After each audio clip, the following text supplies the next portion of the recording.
Maya, the recording process is in place. I'm still admitting some people. If you could give me about 30 seconds, please.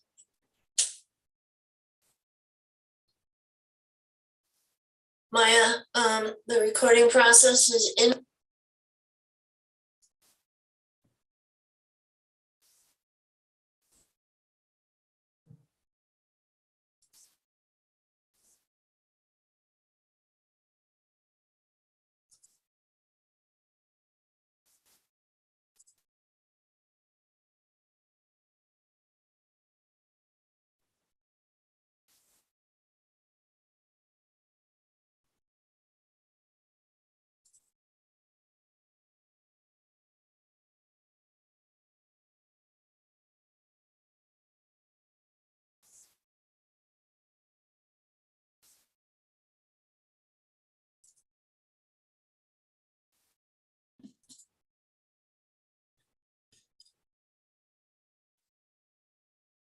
Barbara, Savian might be in a waiting room.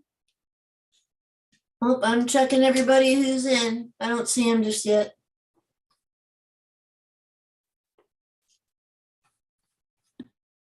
He might be in the other link, Ananda.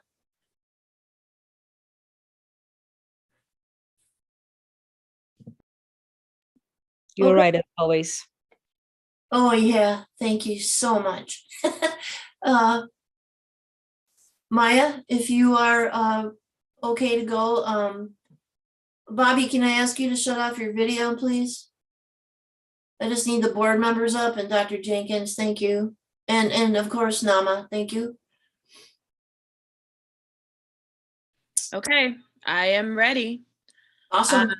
I would like to call the April 4th Instruction Work Group meeting of the Madison Board of Education to order.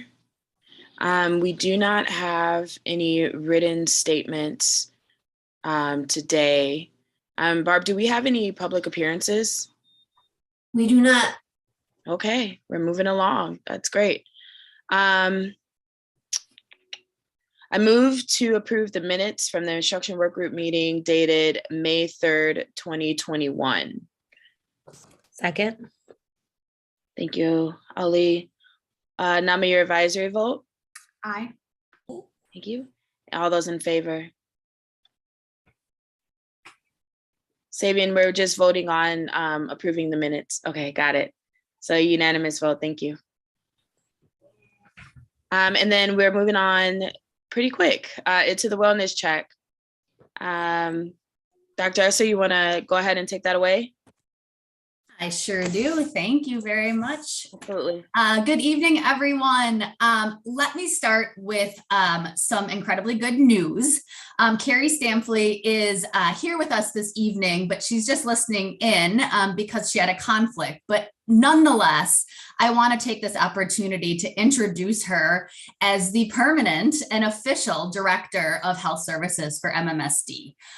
Carrie her leadership has been incredible, and we are so grateful. I am beyond grateful for her interim leadership, and I truly cannot tell you how happy I am that she's going to continue her leadership moving forward. So Carrie, I know you can hear us, and we're all giving high fives and hearts. So thank you very much for your leadership and for agreeing to work with us and lead moving forward. It is truly some of the best news I have gotten in a very long time. Congratulations, Carrie. All right, so we're going to move on. I will give you an update on a few things, and then we'll turn it over back to Board Member Pearson. So as we're returning from spring break, we have seen a very small uptick in cases, which is consistent with what is happening in the community and frankly what we had anticipated. We'll continue to monitor those conditions within our school and community as we have throughout the pandemic. And tomorrow we are starting a conversation with our metrics team and medical advisors about the shift from masks required to masks recommended. As we've shared with the community, you can expect a decision on that, on masking indoors and our other mitigation measures by April 15th. So we continue to monitor that and we'll be in touch as we make those decisions. I'll move on to testing. After a brief pause in service, we do have a new COVID testing vendor. It is the same vendor who many of you experienced when you went to the Alliant Energy Center, if you've gone in the last couple of months. Accelerated Clinical Laboratories is providing testing in 14 of our school sites now. And as they're actively hiring staff, we will continue to add testing sites to priority schools in our community. We also have an update on vaccination. We held our last vaccination clinic on March 2nd, and that was at Memorial High School. Our final totals for MMSD was 1,900 total doses administered.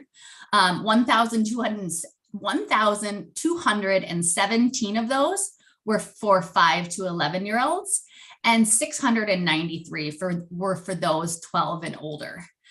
Though we do not have school-based vaccination plans, clinic plans at this point, we are excited to announce a partnership between Public Health Madison-Dane County, and we will be hosting recurring pop-up vaccination clinics associated with school food pantry hours.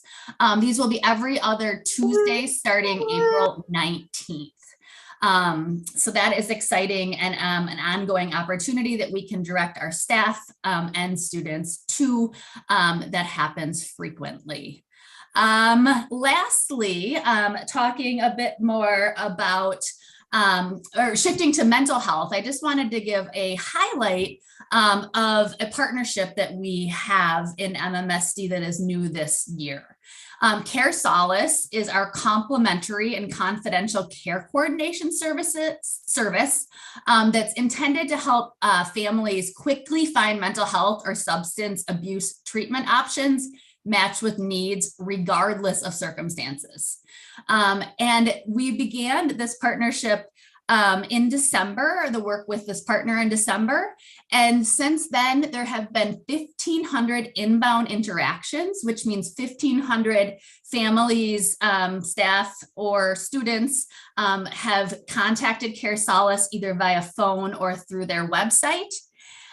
They have done 148 warm handoffs. That means they're helping get they helped make the connection and handed someone off to a provider to see if they were a good fit.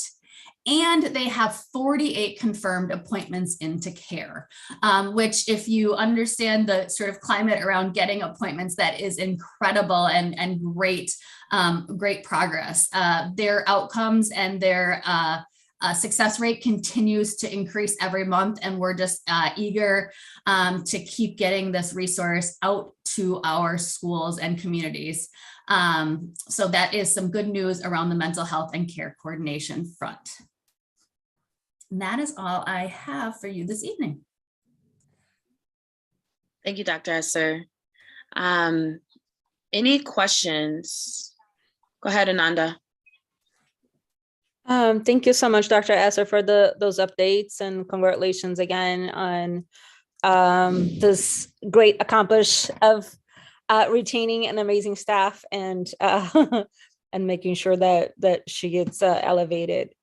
I was hoping that you can talk a little bit about the new variant. It's been hitting the news a little bit more over this past couple of weeks.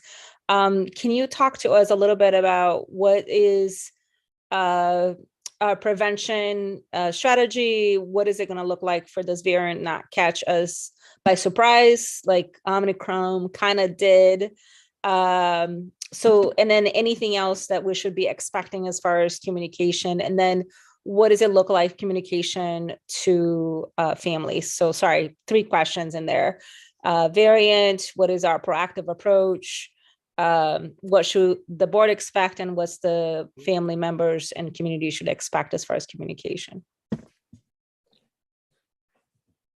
All right, I am going to take this one to the very best of my ability. And if my answer is unsatisfactory, we will get you something in writing after we talk with our health advisors tomorrow.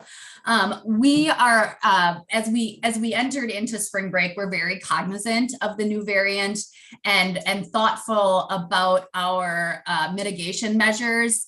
And not pulling back too quickly, given the unpredictability of a new variant. So we continue to monitor. I'll be quite frank in telling you that I can't speak totally to the community impact at this point. We meet with our medical advisors tomorrow, and I would be happy to provide an update in the weekly bulletin to get into a bit more detail. I can though share, Ananda, just the thought around being proactive, and truly part of our intention in waiting to make a decision about masks being recommended or required is because of our uncertainty of what this variant can do. As we know, the Delta variant happened over winter break, and now obviously variants don't know when spring break is held, but it is, ironically peaking around this time. So as far as proactive, we continue to our layered mitigation strategies and do feel confident that where we have pulled back we're still safe enough in doing so. From a communications perspective, as I shared, we will provide something in writing, just a bit of an update on the variant, and public can access that information as well. But then also, in the coming weeks, April 15th at the latest, families will get communication from us, staff and families, around what our updated mitigation measures are, making decisions really rooted in the science and our recommendations from our healthcare advisors. Yeah, thank you so much, Leah. I'm, misinformation is already rampant, and looking forward to continue to rely on a district for accurate, factual information. Thank you. I will share one other thing, as Carrie sent me a text, is that the new variant is not the dominant strain yet here in Madison and Dane County. So we will continue to monitor that as well.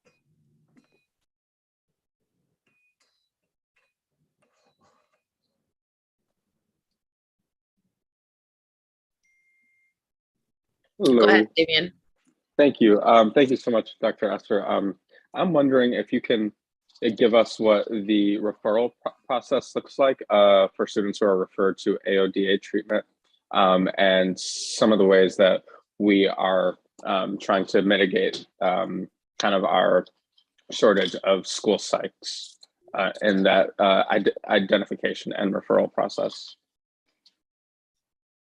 Okay, I will take both of these questions separately and start with AODA. So for those who are not familiar, AODA is really is alcohol or drugs, and our approach to students who have who are experiencing challenges with the use of alcohol and drugs.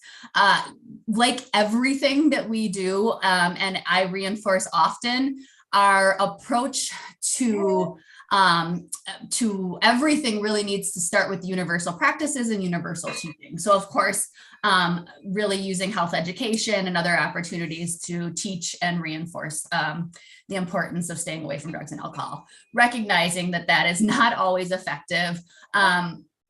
I will again reinforce that our school-based student services staff are that frontline mental health provider. Their role is really to work with the student and the family to identify whether in-school interventions, such as SBIRT, which is screening, brief intervention, referral to treatment, for example, would be an adequate next step as a school-based intervention. It is possible too that they determine that in fact, the students' needs are greater than what the school can offer, and they work collaboratively with the families to do care coordination and mental health navigation. So that CareSolace, for example, is one resource that we have to help build the bridge between school and mental health providers. And then our school-based student services staff serve as that bridge between being able to take and understand what is learned in a in a community space with a provider and how to transfer those skills to school and reinforce those skills in school. Additionally, we do have a partnership with Horizon High School. Horizon is the only Wisconsin's only recovery high school. We can send up to 15 students and actually have some wiggle room for more if needed. And there's in their space to Horizon High School. Horizon serves students who are on the journey towards sobriety. And it's an opportunity for them to get their academic needs met, their social emotional needs through life skills and therapy, social skills, etc. So we have sort of a comprehensive approach. I will be very frank in sharing that one of our department priorities for next school year is to really take a look at that from a holistic perspective and ensure that we have a true multi-tiered system approach and that we are not missing any opportunities. Then your second question was around psychs. And I think, you know, I think the connection that you made, Savion, is that when we have less or we have vacancies or openings for psychs and student services staff, how do we ensure that we're able to serve our students adequately? And we are working incredibly hard on our recruitment efforts for psychologists, social workers, counselors, and nurses, and are partnering with DPI on a grant that was just announced very recently. There's a new program at UW-La Crosse to support school psychs and emerging school psychs. So there's a lot of really interesting and exciting things in the hopper that we are working on. And I will tell you that Sarah Knievy is steadfast in recruiting and getting the best candidates. It's like a competition to see how many early hires we can get. So we're also really just being very aggressive, frankly, in getting the best. Thank you so much. That was that last part was really informative to hear, and definitely interested in learning more about that grant. And have more questions, but can follow up with you at a different time. Thank you, Savion, and thank you, Dr. Esser, for answering that. That was helpful. Krish Goldman-Schmidt, go ahead. Thank you, Chairperson. Dr. Esser, my question sort of follows up along the same lines as Savion's, and it was about specifically the CareSolace program, and completely appreciate, you know, the work that's going into this, and just noticing the numbers about 1,500 incoming and the handoffs that were around 148, so about 10%. What happens to the other like 1,300? Are these like students that it's decided they don't need a more intensive intervention, or are they given some other sort of resources, or what happens for those students? I'm going to give you the best answer I can. And if Kristen tells me, Dr. Getchell tells me tomorrow that there's more, I'll provide it in writing. The way that I understand it is that they will not close a case until there is a confirmed appointment and they do that official handoff. I do not believe, I know that the intention is not to connect to other resources necessarily. It really is to connect to that provider. You know, as you look at the data, I think you're right in that it doesn't appear at this point that the conversion rate is super high. I don't know, frankly, if that is due to family follow-up and or capacity. So I think what I will tell you is I'll give you a more satisfactory answer about what happens or why those people are out in limbo when I get a chance to talk to Dr. Getchell, and we'll share that with you in writing if that's all right. Yeah, that would be great. I mean, I think everyone knows that there is a huge backlog in the system for students needing support and families needing support. So just appreciate the work that is being done and making sure that students aren't disconnected at some point while they're waiting. So I appreciate that. And then I just wanted to follow up on some actual, I thought was good news. Ananda, I thought you had a really good question about the variant, the BA2 variant. And I was just reading through the Public Health Madison-Dane County update from March 31st. And it did say that, here I'm pulling it up right here. It said that We're optimistic that hopefully any BA2 surge would be mild based on our high vaccination rates and because a large number of people in Dane County were infected with Omicron BA1. And then they said, vaccines still work against BA2 and protect against severe disease, especially for people who are up to date on their boosters. So again, the encouragement for people to get vaccinated, because that is really important, but just knowing and crossing our fingers that that's a little bit of good news that maybe we won't get a significant surge with this. So just wanted to add that. Thanks. Okay, thank you. And Chris Carusi, go ahead. Thank you. So I really appreciate this update, and I just have one more follow-up question regarding CareSolace. The types of data CareSolace might be collecting would be incredibly sensitive, so I know there might be limitations as to what they might be able to share with us.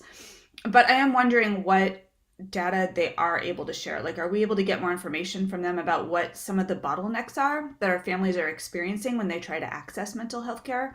Or if they're able to share with us, like, maybe some of the broad types of support that our students are looking for, because that might help us inform our own, internal approach to mental health care in the district. Great question. And I'm able to give you just a little bit more information about those cases that don't end up or haven't ended up in a referral or an appointment.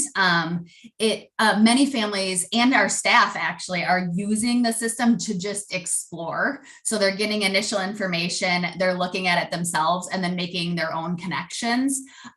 It is reliant on the family to follow back up and give that update to share that information with us. So there is that sort of piece to just note.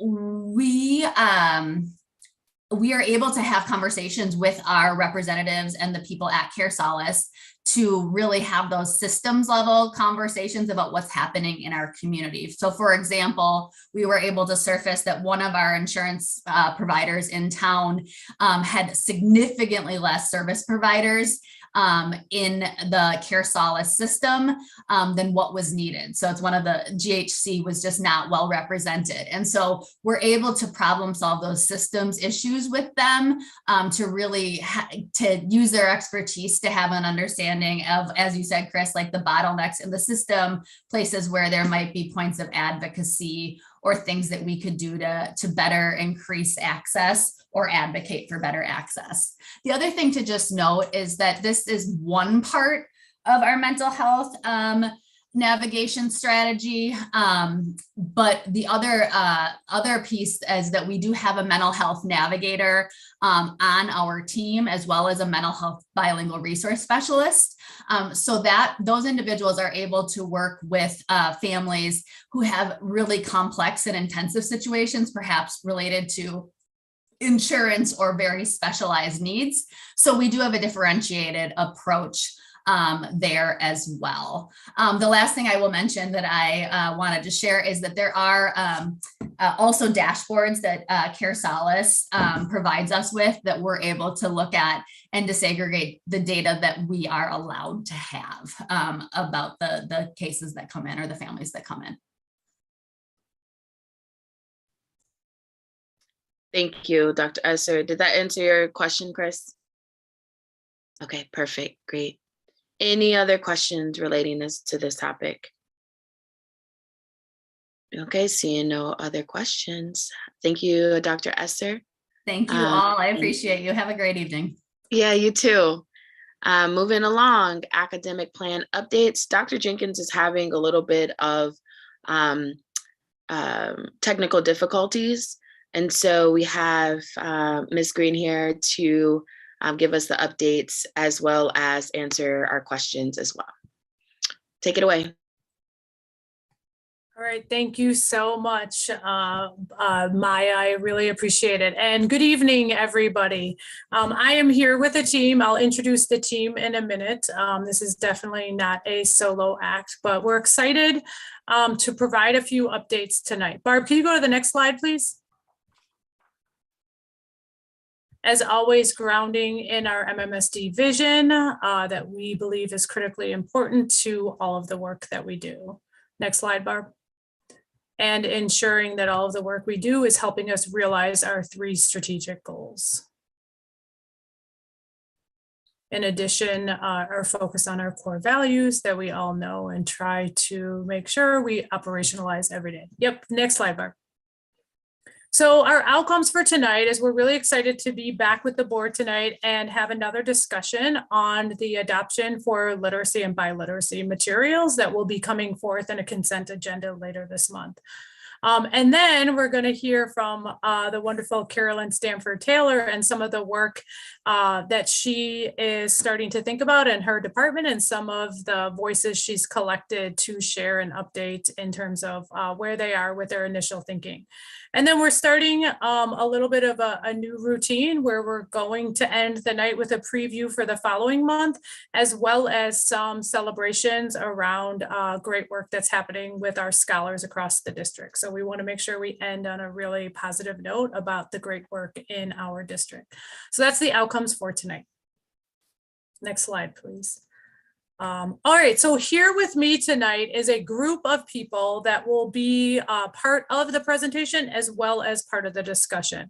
So we have all of our associate superintendents of schools for elementary, Mr. Ennis Harvey, Carletra Stanford, and Chelsea Tubbs. We also have a few of our principals here as well that we're really excited, some that have been part of the full RFP process, as well as those that are implementing different pieces of our literacy. So we have Dr. Larry Love from Leopold, we have Jackie Smith from Gompers, we have Sarah from Elvium here. We have Bobby Campbell, who's the instructional coach at Elvium. And I believe we also may be having Becky Kundart from Orchard Ridge joining us. And then we have Kaylee Jackson, our Executive Director of Curriculum and Instruction, and Dr. Gabi Bell, our Director of Literacy. So we have a full team here with us tonight that will be a part of this discussion. So I'm going to kick us off and then I'm going to pass it on. So if you could go to the next slide, please, Barb. So since we were together with you last time and through a few of our updates, we had heard that the board was interested in a little more detail around the 2 recommendations that we're putting forth. Some of the cost analysis aligned to both of these recommendations, where we stand in terms of thinking about professional development, and then we will end with a discussion. So I'm going to turn it over to Mr. Ennis Harvey, and he is going to get into the content for tonight. Thank you, Barb, Ms. next Green. slide, please. Thanks.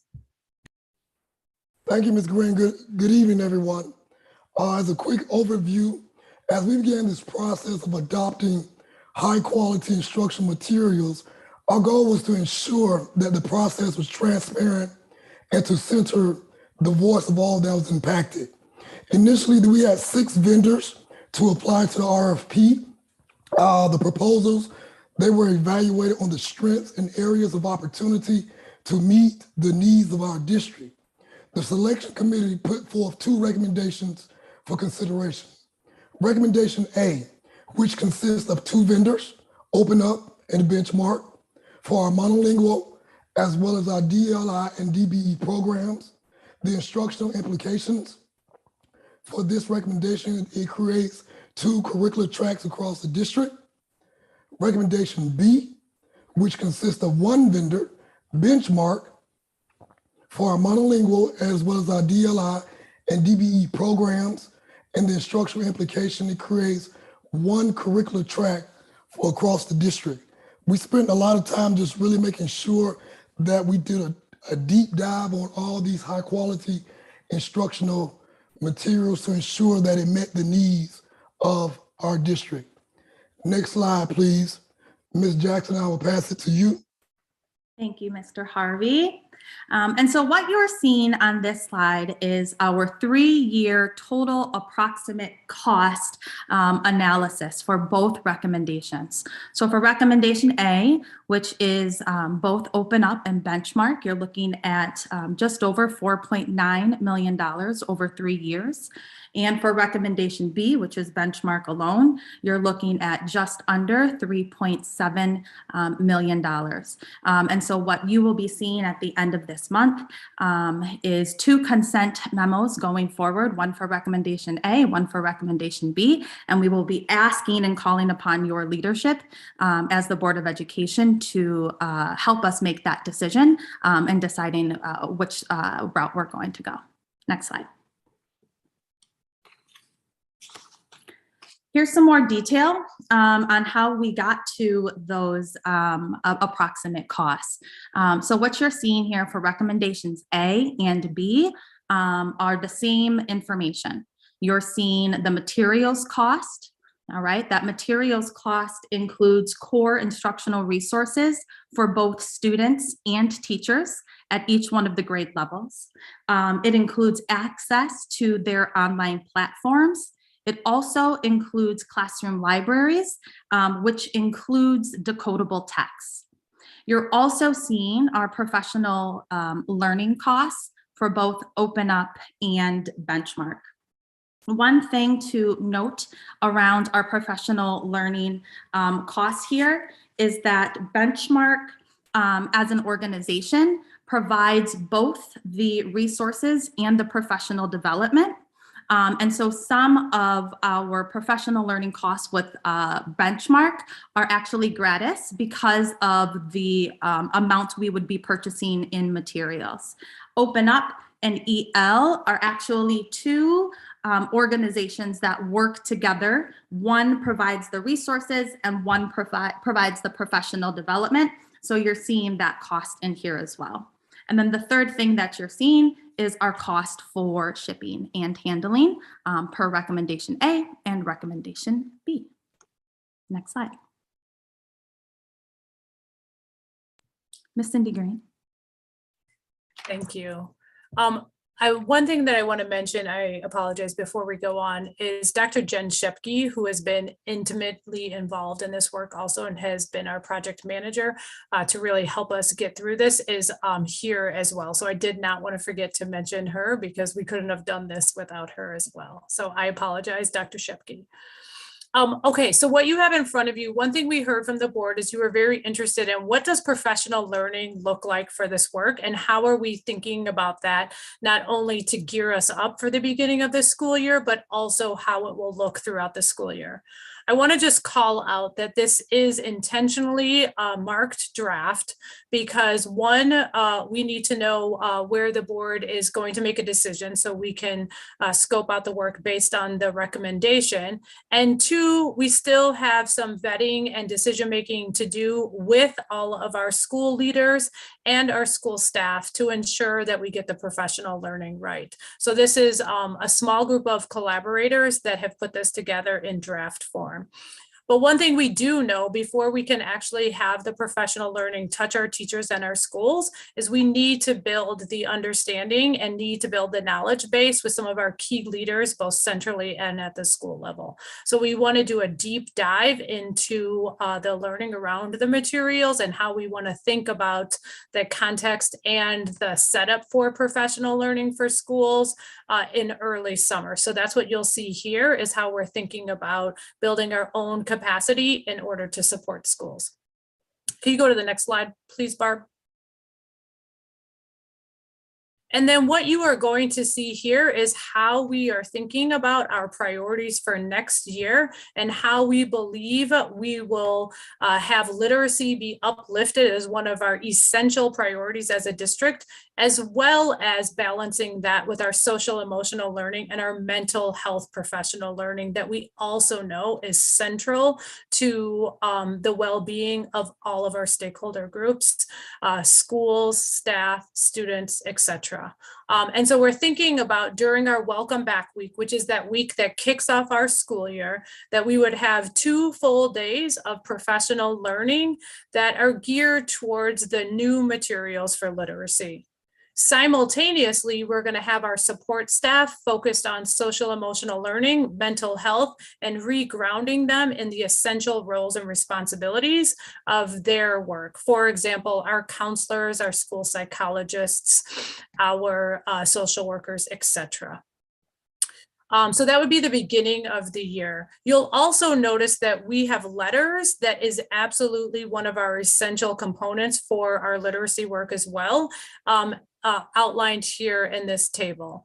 Letters for us is an example of how we see schools thinking about using their time and their own decision-making for when and how they're going to meet those milestones of letters. But we didn't want to miss putting that forward here so that you could see how it could fit into a year-long calendar.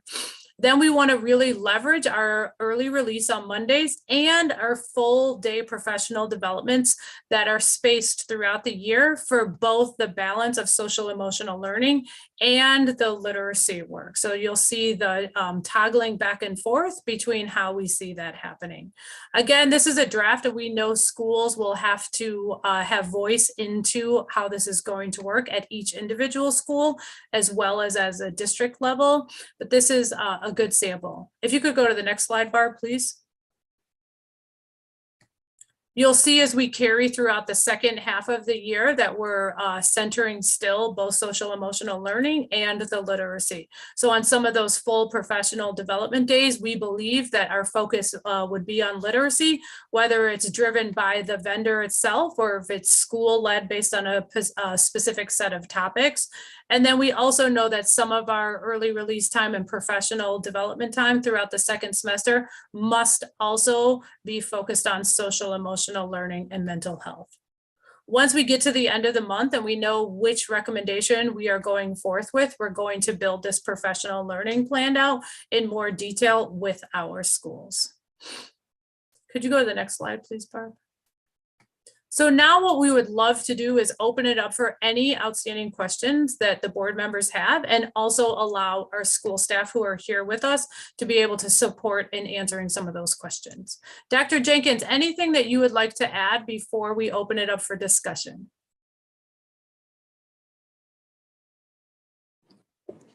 I just want to say nice job there, Ms. Green, with going through this, and this has totally been a collaborative effort, and we want to make sure we get the best input from our board as we co-create something that's going to be significant for our district. We want to make sure we get as much input as possible. We're trying to come down to the final decision. So, but our professional development plan will be based upon the early decisions that we make, so that we can have our staff in the best position to get the information, and also helping us determine the pace so that we can pay close attention to the social emotional mental health well-being of everyone. But it's definitely time for us to move forward, lean forward in doing the work that we all really truly want to get done now. Thank you. Barb, would you mind taking us off screen share for this part so that we could open up the dialogue?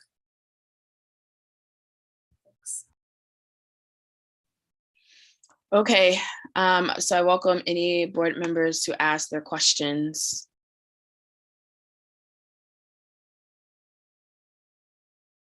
Go ahead, Ananda. Thank you so much, Board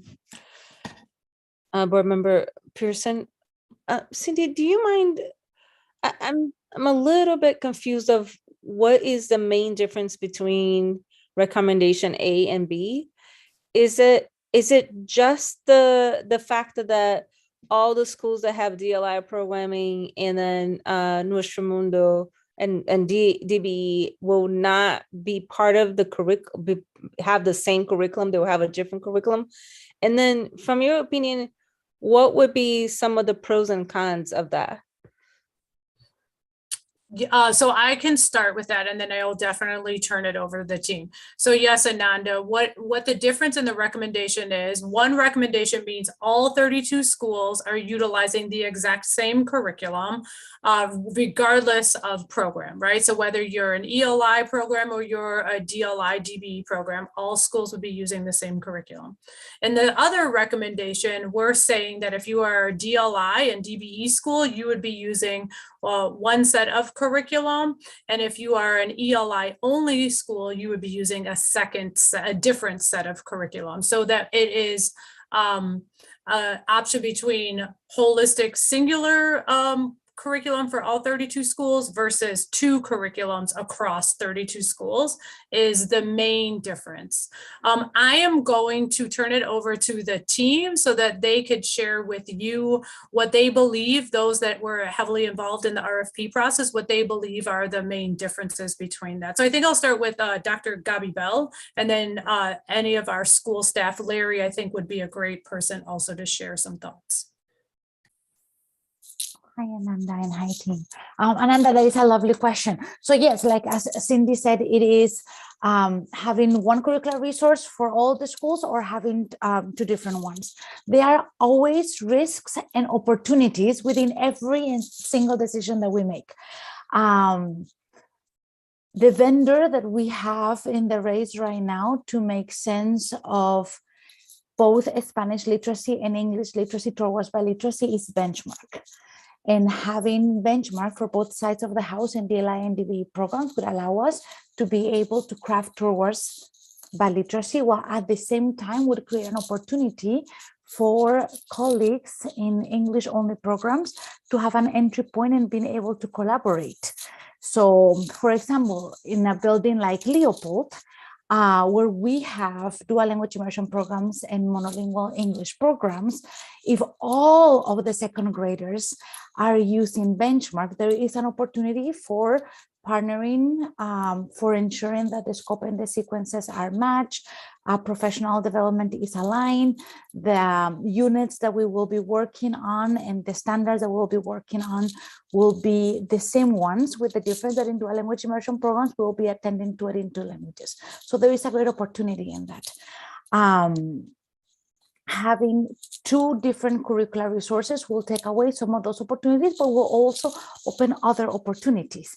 If monolingual programs have open up NEL and developmental bilingual programs and dual language immersion programs have Benchmark, then the collaboration will happen per program, not at the building level. Did I answer your question, Ananda? Some risks and opportunities? I would add, after Larry talks, that maybe one of our principals that's implementing EL could also share their perspective, because I think that just provides a little more context for you. But Larry, I don't know if you would like to add, from being on the RFP team, your perspective. No, I think Gabi must have known what I was going to say and decided to say it. So same exact sentiments. Thank you. And Jackie Smith or Sarah, if either of you would like to share your perspective in terms of from implementing EL already, what you see as benefits and risks of the 2 options.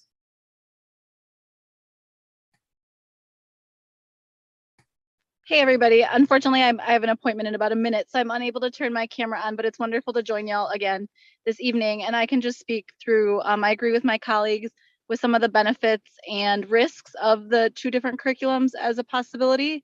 I have noticed that in our English language only instruction building at Gompers, a lot of success around implementing the EL curriculum, which Open Up is the vendor, especially when we think of our population of students who have been historically marginalized, especially our Black students in our district.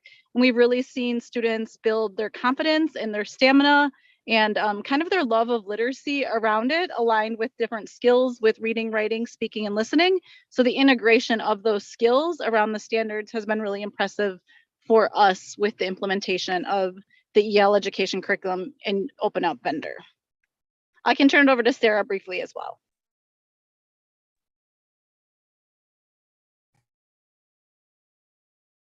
Oh, Sarah, you're on mute. Thank you. Hi, everybody. I would agree with Jackie and what she is seeing at Gompers with her ELI students. We see our students engaging in high-level reading and writing activity and skills, and building that love for a variety of texts. I see the importance of what Gabi was talking about with our DLI programs, of having a common curriculum there, so that when they're learning in Spanish and English, they're getting that same scope and sequence and everything. And so that's where I think the 2 options come down to the importance of really looking at both advantages of ELI and DLI, but we are having success as well, like Jackie said, with our ELI kids. Yeah, thank you all. This is a little bit more than what I asked, so I appreciate that. A couple of follow-up questions. One is, I know at some point I was part of a conversation where we were trying to phase out DBE. Is that still something that we would be interested in doing? Is DBE still an effective program? And then the second one is, what is the staff impact on option A when you have, not the streamlined curriculum? So I'll first let Gabi answer the DBE question. And I just want to make sure I clarify, Ananda, you mean specifically for Spanish only versus we also have a Hmong DBE program in the district? Yeah, we don't have a DLI Hmong, right, at this point. No. Right, so I was speaking specifically to the Spanish DBE. Okay, thank you for that. Ananda, the question about the DBE program is a really, really good question. I don't know that, this is what I can tell you historically. When the EL plan was proposed in 2015, part of the proposal was to do away with developmental bilingual programs, the DBE programs, and transfer them all to DLI. And the Board of Education that existed at that point in 2015 say, no, we'll keep them. So that is what we have kept them. Yeah. But I think that there is a larger conversation that can be had. I just don't know that today is the day, but I will put it here in my notes. Yeah, thank you for that, Gabi. And I think that's something that is definitely a further discussion as a system in terms of where we stand. In terms of the staffing question, I think that, and I'll have Kaylee add to this, but I think regardless of which recommendation we go with, there's going to be a lift for staff. It's new curriculum, and we know with new curriculum, it takes time to learn that curriculum. You need the time to dig into it. You need the time to practice. You need the time to reflect. You need the time to adjust. So I think that the question around that would be the same answer regardless of which recommendation. But I'll turn it over to Kaylee and Mr. Harvey if they want to add anything to that. Yeah, thanks, Cindy. I agree with what Cindy is saying. Whatever curriculum we get, right, there's going to have to be new learning regardless. I think the additional pull for recommendation A is going to be on building leaders. Right, building leaders who have both programs within their schools, as well as instructional coaches who have both programs within their schools, because they now are going to have to become experts of both sets of materials to be able to ensure that it is being implemented well, and to be able to know the look-fors for benchmark as well as the look-fors for EL. So I think on the individual teacher basis, right, the teachers are largely going to only have to encounter one material, but when it comes to building leadership, they're going to need to know both materials inside and out. Thank you, everyone. I'll pass it. I don't know if there's anybody, but I'll pass it to you, Board Member Pearson, and I might have some questions after. Yeah, absolutely. Just a reminder, like we can always like have the Senate email or something like that too, if we think of something later. Chris, I know you put your hand down and then you put your hand back up. So I'm going to go ahead with you because you were next on my list. One reason I did that was because some of my questions are about PD and I don't want to disrupt the flow of talking about curriculum. So I'm happy to wait. Okay, perfect. Okay, Savian, go ahead. All right, thank you so much. I guess my question is somewhat related to PD. You mentioned that that Open Up will provide the PD for us, and I'm wondering what our options are for benchmark. Sure. So both vendors will provide professional development for us. I think our decision that we have to make as a system is how much of the professional development do we want to be vendor-led versus how much of the professional development do we want to take on centrally and leverage between us and our school leaders and our instructional coaches to lead. So that's where once we have a decision and we know which direction we're going, that's where our kind of collaboration needs to happen to figure out how much vendor-led versus how much district control we decide to take. So hopefully that answers your question. Yeah, absolutely. And then both vendors will be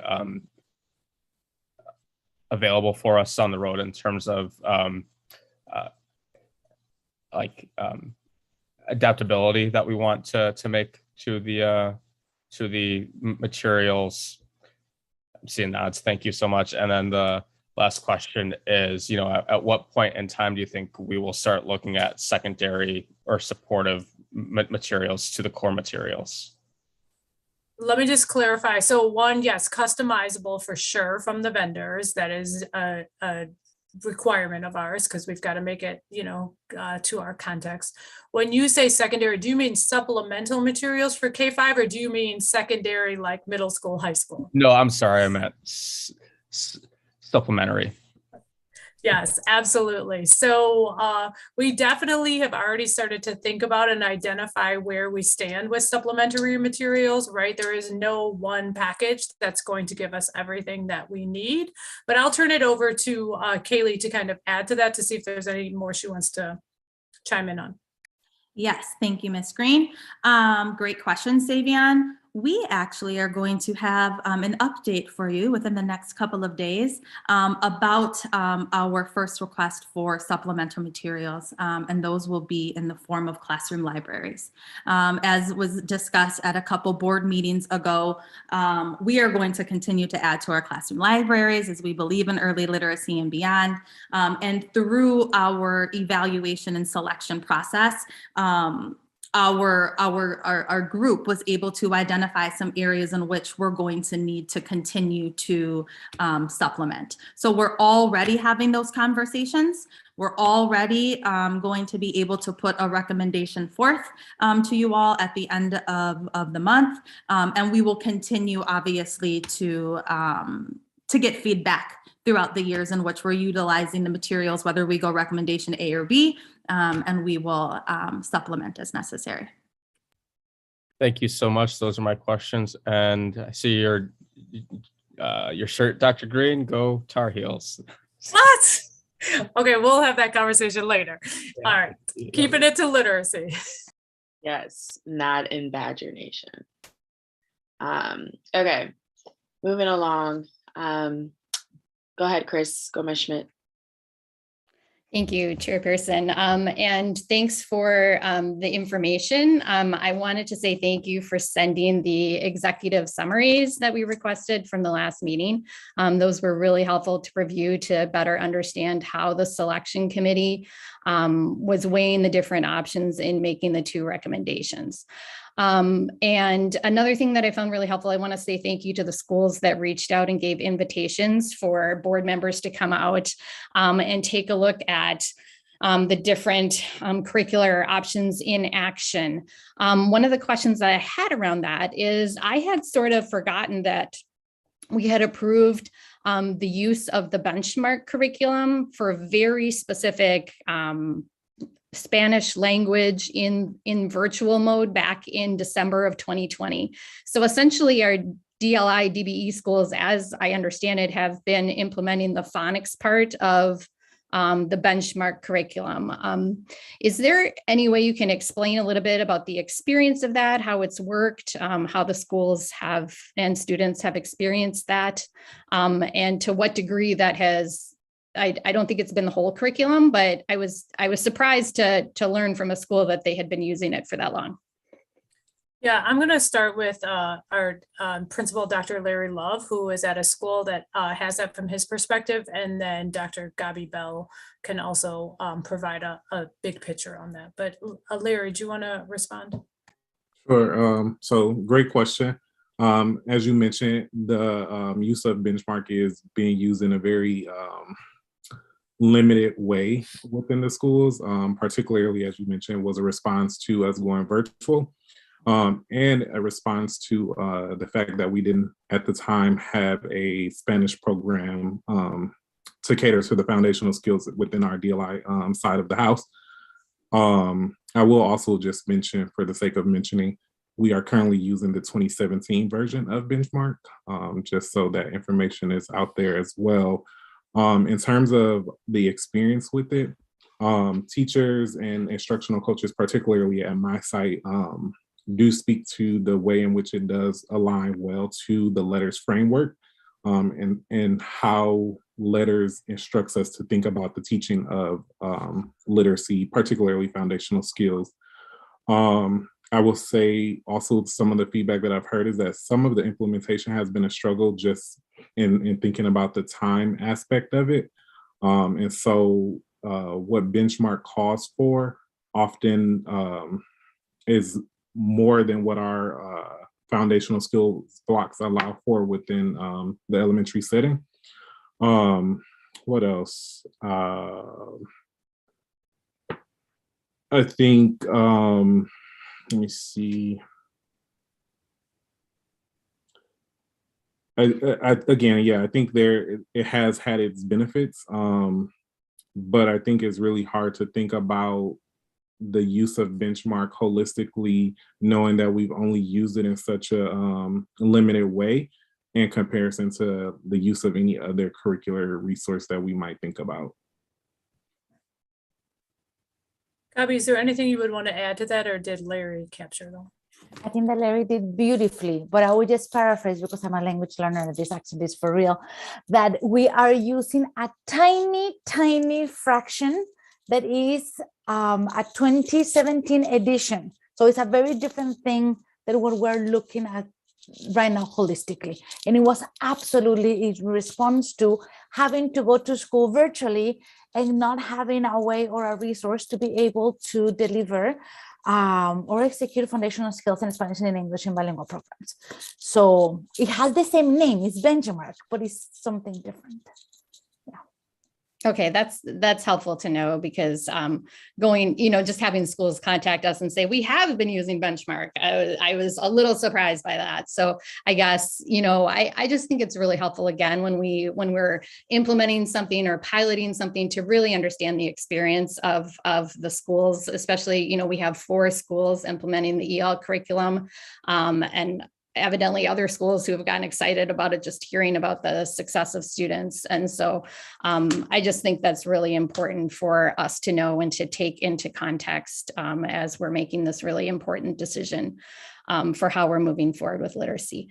One of the other things I noted from the executive summaries is that for the benchmark curriculum, we are going to need to supplement the foundational reading skills.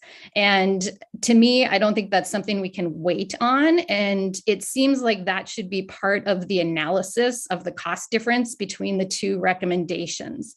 And so I guess I'm curious, ballpark figure, if we use, EL and benchmark, where we won't have to get as many supplementary materials for the foundational skills, how will that compare to the overall price? Or what does that do to the price if we were to use all benchmark? And I guess that's a question for Kaylee. Yeah. Yeah, and I'm actually going to ask Gabby to come on screen for this as well. It's an answer connected to phonemic awareness, and this is some of the work and the conversations she's really been involved in. So I'd like her to put voice to it. Yes, and I want everybody to know that I did not plan the question, because I love the question and I love the answer. So when we ask for vendors to put forth proposals for the RFP, we ask them to provide for us a walkthrough for the Wisconsin state standards and for Common Core state standards. And if you look at the standards, especially in the beginning, in kindergarten, the standards make an assumption that kiddos come with phonemic awareness mastery, and then we're getting them into phonics. What the learning that we're doing with science of reading and letters is telling us, you cannot make that assumption all the time. You need to check and you need to see, and overwhelmingly, a lot of our kiddos need additional practice for phonemic awareness.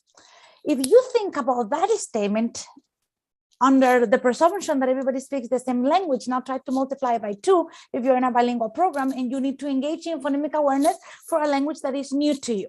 So we already started doing some of that analysis and some of that thinking. So these are the highlights. Common Core State Standards presume that kiddos come with phonemic awareness. They touch base on phonemic awareness, but really little, but really start on phonics. Looking at something like benchmark, especially thinking in DLI and DBE programs, will require for us to very explicitly attend to the phonemic awareness that is the prerequisite for phonics to be able to get into the phonics and just hit the ground running. So that is specifically, I would say like the larger piece of that. Did I answer your question? Gabby, go ahead, Chris. I think sort of, and I understand, but from my understanding, if you're talking phonemic awareness, the EL curriculum is stronger in that. But if we choose the benchmark, we're going to have to honestly buy some supplementary curriculum or curriculum resource that supplements what benchmark provides. And so I guess what I'm asking is the price of that isn't included in the overall price that you're giving us. So I'm asking if we choose, benchmark, for everyone, that's 100% of our schools, 100% of our students. If we choose EL that already has that built in, and we have to do it for 15 to 20% of our students that are DLI, DBE, like there's a cost difference there, and that's not included in the calculation right now. So I guess, there's school districts like Oakland, California, that has done exactly the same thing where they've implemented the 2, and they have also supplemented with, I don't remember the name of it. I think there's a number of different resources that focus on the phonemic awareness part. But I guess I'm looking for a ballpark. They do Haggerty. What was that? They do Haggerty. In Spanish and in English. Yes. So we looked, Prisco Smith, we looked at Haggerty as a resource to supplement exactly what you are saying. We requested quotes, and it would cost about $140,000 for all schools in order to supplement that portion of benchmark. And that cost includes both languages because Haggerty comes in Spanish. Okay, so is the $140,000 for only the DLI DBE part? Both. Okay. And is there professional development that goes? I'm just trying to get an estimate on, if you could maybe include that and send us an update with that included in it, and what's selected and how much, the whole package cost is, that would be great. That'd be helpful. Yeah, we have a cost analysis, and I would say just a quick answer is Haggerty requires very little professional learning. It is the most explicit teaching that you could ever do. So there's very little professional learning, but we can definitely provide the quotes that we have that would encompass all 32 schools. So you could see what that percentage would be for a portion of our schools. Okay, that would be helpful. And just from the context of it's adding one more thing that schools are going to have to be trained in, and how to integrate that with the benchmark if that's the route we go to choose. So I think that would have to be considered also from a professional development standpoint. And then my last question is just clarifying again. So the 10 schools that have DLI DBE programs, they would have 2 different curriculum implemented at the same time. Did we ever consider implementing just the benchmark that works for the DLI DBE in those schools, in those 10 schools, and using the EL open up for English language instruction in the other schools, the other 22, I guess? Yeah, let me just make sure I can restate what you're asking. So currently for DLI DBE schools, if we go with the 1 recommendation, we have 2 curricula that would have to be implemented. What you are asking is, did we consider to have schools that are English only have 1 curriculum, and schools that are DLI DBE have a different curriculum? So depending on what school you go to would be which curriculum you have. I don't know if that scenario was considered, but I'll let Kaylee or someone from the RFP team answer that. Kaylee, do you want me to answer? Go for it, Mr. Love. So we did consider that. One of the biggest things that came out of our evaluation committee was the reality that a lot of our students are highly mobile in our district. And so with the high mobility rate, if a student transfers from one school that say is using curriculum A to a school that's using curriculum B, then we run into this issue of like, how do we, where's the entry point for that student as they come into the new school, and how do we ensure that they're still getting a high quality education with the resources that we have at the new school? Okay, and that makes total sense. I get it, and I really appreciate you explaining that consideration. That's all the questions I guess I do have one more process question. Like, what are you looking for from the board members, and how can we best also, in addition to just asking you questions about these things, like a weigh in as you guys are making this really important decision? I mean, I just keep looking at this, and you know, this is, you know, an essential foundational decision for our district to connect between our staff training and letters and the science of reading to the literacy instruction that students are going to receive on a daily basis in our K-5 schools. So I guess, what would you like to see from us process-wise, or what is this going to look like coming back to us? And could we actually have it as an action item on the regular board meeting instead of being in the consent agenda? So I'm going to first see if Dr. Jenkins wants to answer that, and then if not, I'll also chime in. Yes, most definitely. First of all, that's a great question to Board Member Gomez-Smets. And what we had intended to do is what we said. We wanted to bring it back as many times as possible to give board opportunity to do this. We need to have this discussion in public. This is the biggest decision I think we're going to make for the next 15 years, 20 years in our district. And we have to get it right. One of the things I said about the questions you were asking, and I've called superintendents in Minnesota, in Utah. I've talked to individuals here at the conference from California. I've talked to people from Texas. Both curricula will have some supplemental work that needs to be done, be it either for the foundational skills that you heard in one when we were talking about benchmarks, then also for EL. When you're looking at a community with a strong ELL community, when you adopt EL, when they did the assessment in terms of how well EL has done, it wasn't necessarily with similar demographics that we also have, but they said it did well. Both have done well, but both would need to be supplemented.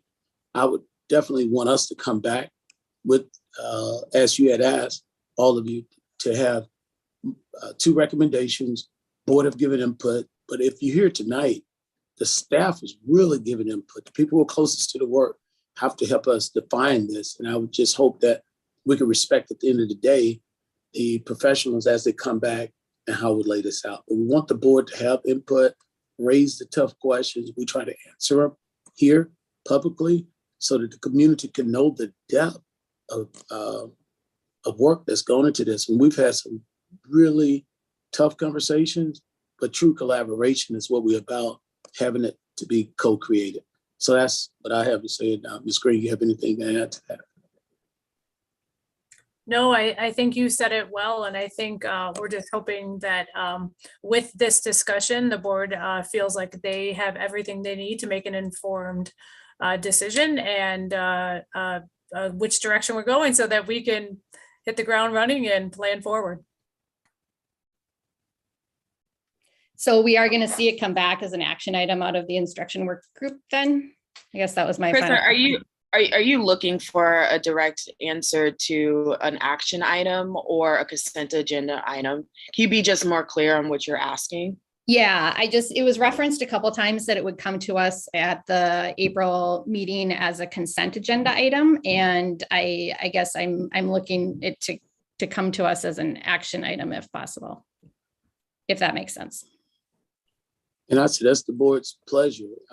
Definitely, it's no issue for us to bring it back. The recommendations, you're hearing it now, and after we could continue with our work, we could come back as an action item if that's the desire of the board. I see you jumped on. Can you go ahead and go ahead? Sure. I just wanted to remind everyone about the board policy around procurement, and it specifically calls out that all curricular items would come in the normal course of voting on consent agenda items. And so if the board were to make a change to that, I believe that, to adhere to the policy, you'd have to somehow make an exception to that. Thank you, Okay, Sherry. Thank you for that answer, Sherry. I'll take a look at the procurement policy this week. I appreciate that. Thank you, Chairperson. Yeah, absolutely.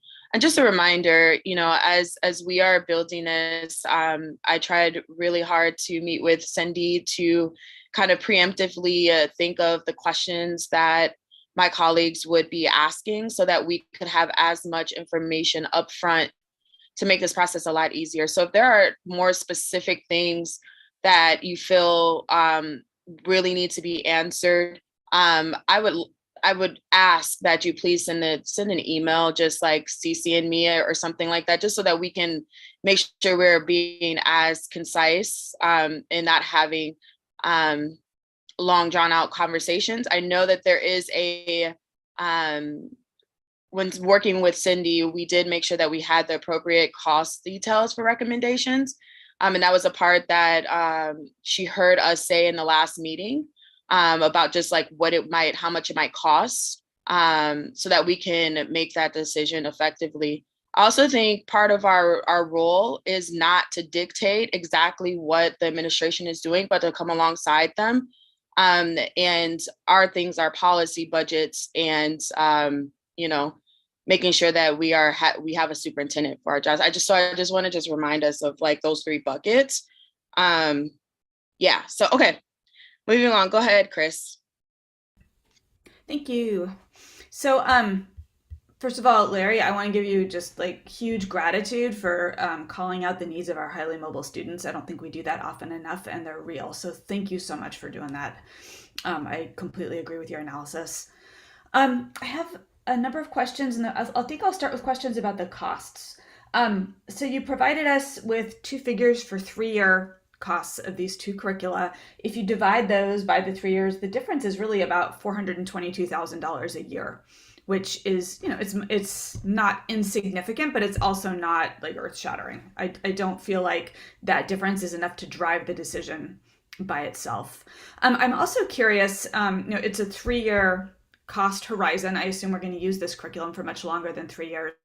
I'm wondering how much of that cost is one-time permanent materials, and how much of that cost is disposable materials that we have to purchase again every year, and if there's a significant difference between the two in terms of annual costs of replenishing the materials.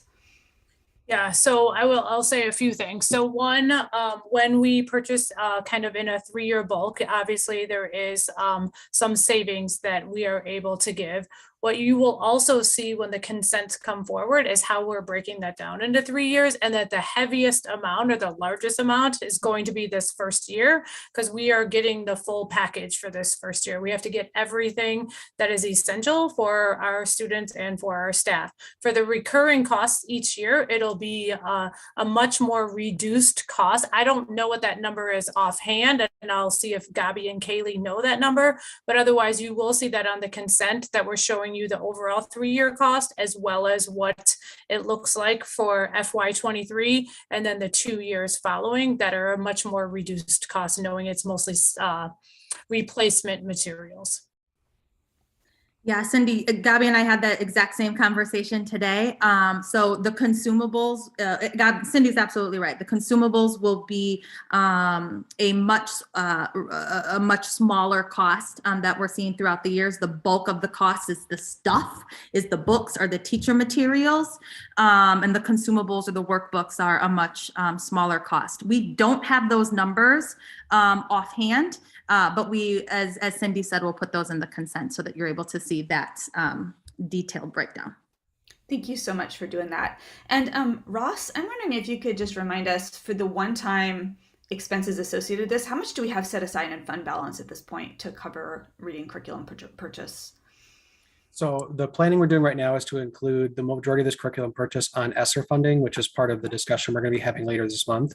And because as a 3-year agreement, we'd want to get this out in front of the vendor as soon as possible, we are looking at a prepay arrangement with that group, such that the cash would get to the the vendor in time for the price advantage that we did receive, but that the amounts would hit the respective years in which those purchases would need to be relevant.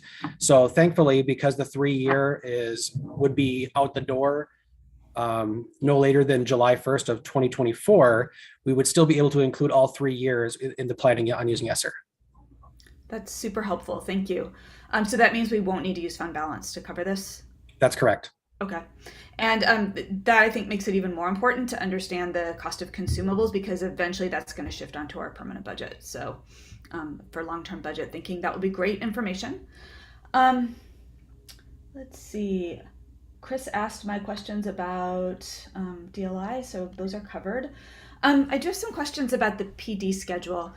It's a pretty intense schedule of professional development that you guys presented, and I'm wondering how many early release Mondays our elementary teachers will have that they can use for collaborative planning once all is said and done with that plan. Yeah, so I'll start here, and I'd love for any of our principals that are still on the call for them to chime in from their perspective. When we focused on the Mondays, we only focused on some of the Mondays, knowing kind of what our handbook language is and where schools have decision-making that they have to do at the local level with their SBLT, and where individual and or collaborative planning time fall in as well. So we did not take up the 4 or 5 Mondays every month that we were thinking about it. We were trying to think about 1 or 2 Mondays across each month.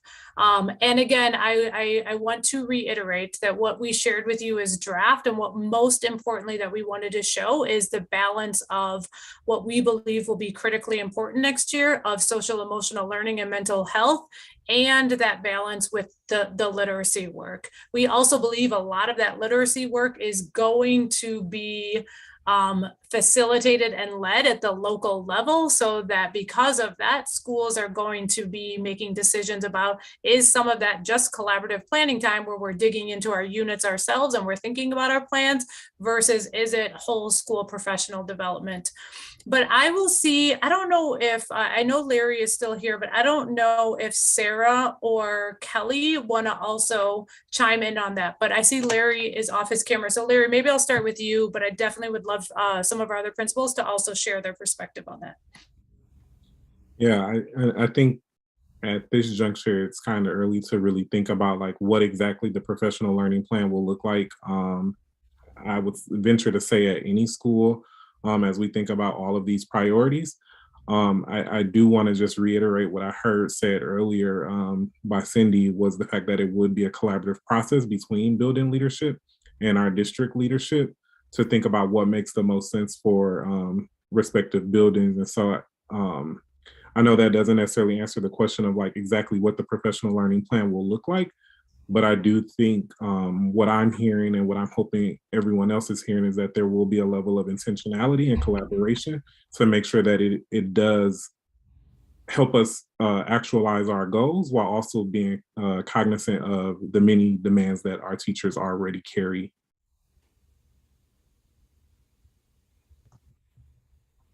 Hi, everyone. I'll just chime in as well. I would say I appreciate the questions and the thoughtfulness around the professional development. I think Larry and I and all the principals would both agree that that is something that is really on our minds, even as we're thinking about the options right now, because that's really where the rubber hits the road. And professional development is both those like sessions where we picture all of our teachers coming together and getting really a formal presentation, either from vendor or from school leadership.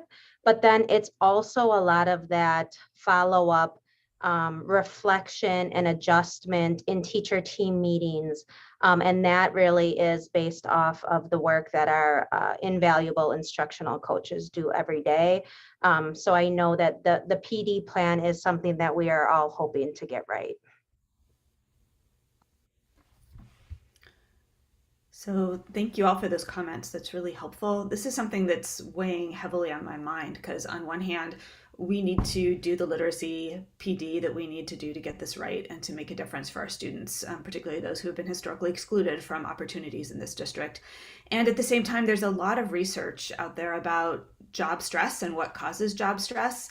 And one thing that causes an immense amount of job stress and often, harmful health outcomes for people is having a demanding job like teaching, and also not having much choice about how you spend your time, whether that's like when you get to take a break, which we know teachers don't get much choice about, or what you do with your time or how you do your job.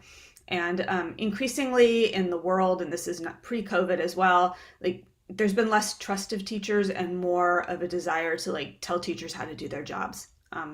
And on top of that, now, when you start taking collaborative planning time away from teachers and give them less agency over how they use that free time, again, that adds stress. So I want to make sure that we're approaching this PD plan with the fact that staff retention is an enormous goal for this district, and right now a huge issue in this district. We know that staff stress and staff mental health are something we have to keep at the forefront.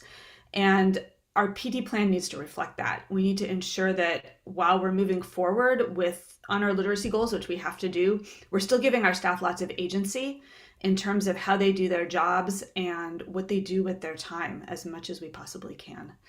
So Chris, I just want to, I want to chime in on there real quick to add two thoughts. One, I think it's important that we know that this is a multi-year plan, that we know it's going to be a few years of professional learning and constant reflecting and adjusting. And we want to be very intentional about that. We're not going to try and do everything at once, right? We've got to pace it out.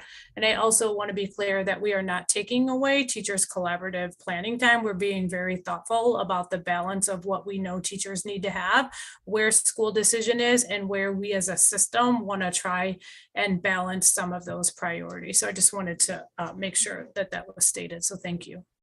I appreciate that. And I also know that like as we make these investments in our staff, we want to keep them. So that needs to be foremost on our minds, that we're making this plan in partnership with our staff, and it's a plan where that they feel good about. So super important. Let's see what else I have on my list. Oh, finally, I wanted to build on some of the questions Chris had about process. The process of adopting this curriculum. So I'm a little bit to me, there's a difference between adopting the curriculum and voting to choose a curriculum, and then the procurement decision, which I agree, based on our policy, the procurement decision has to happen in consent. But does the decision about which curriculum we select need to happen in the consent agenda, or would that make more sense to do as a voting item that came out of instructional work group? I don't see that. In fact, I think it could be very awkward in consent to have two curricula in there and try to have one that we're not going to accept and one that we are going to accept, but we're not talking about them at the same time. It just doesn't seem like a good process. It feels to me more like we should pick a curriculum as an outcome of this instructional work group discussion, and then we vote on whichever consent item funds that curriculum in consent in alignment with our policy. I wonder if you could speak to the process a little bit more. So I'm going to lean on Sherry and Dr. Jenkins for this one. I could tell you timing in terms of what we're hoping for, but I definitely want to lean on Sherry and Dr. Jenkins first for their responses. Go ahead, Sherry. My answer is the timing issue, because then if we take it outside of normal process and put it as an action item, in order to get it on consent, we'd have to know what you voted on. So it wouldn't be able to go on consent until the next meeting.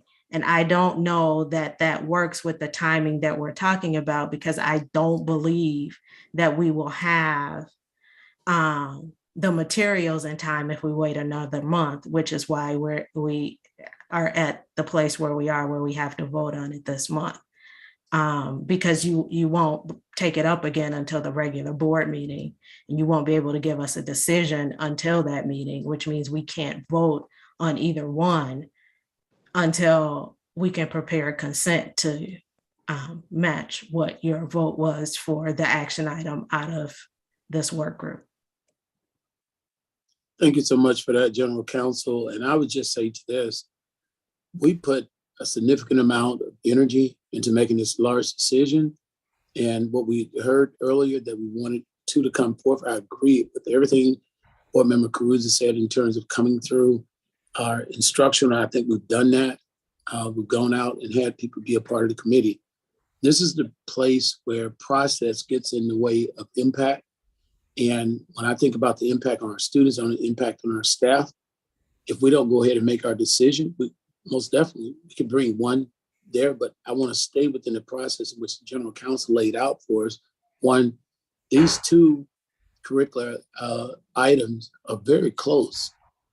It's just a matter of how we're going to supplement which one with what. But the timing is so important to get our staff on board, to be a part of the process, so we can develop the professional development plan and that we can meet the needs of all of our students. So I would just say in terms of how we're moving forward, if there's one that the board has a pleasure with already, let us know. That's why we're here, to get your feedback. But as far as myself, as superintendent, I just want to go on record and say we can go either way, and we're going to have to do some supplementing. And if you need me to tell you to provide for you a recommendation, that's no issue. We could do that, but I do respect the process that we have set up, and we want to still remain true to it throughout the whole way. And we don't want to set a precedent for something that we haven't been doing based on this by rushing through it in a different way or changing it in the middle of the process. So I want to clarify what will come to us in consent. Are we going to get two separate consent items for the two separate curricula and vote in the curricula that we want? Or are we just going to get one consent item for a recommended curriculum from administration? So Dr. Jenkins, do you want me to answer that? Yeah, please. So as of right now, our plan, as our understanding is, the board wanted us to put forth two recommendations and continue to provide that information. What we, as of today, are planning on submitting for the end of the month are two consent agendas, one with recommendation A and one with recommendation B, and that through consent and through the voting process that the board engages in, the decision for which recommendation would be voted on through that process. And so that would be the way that we understand the decision.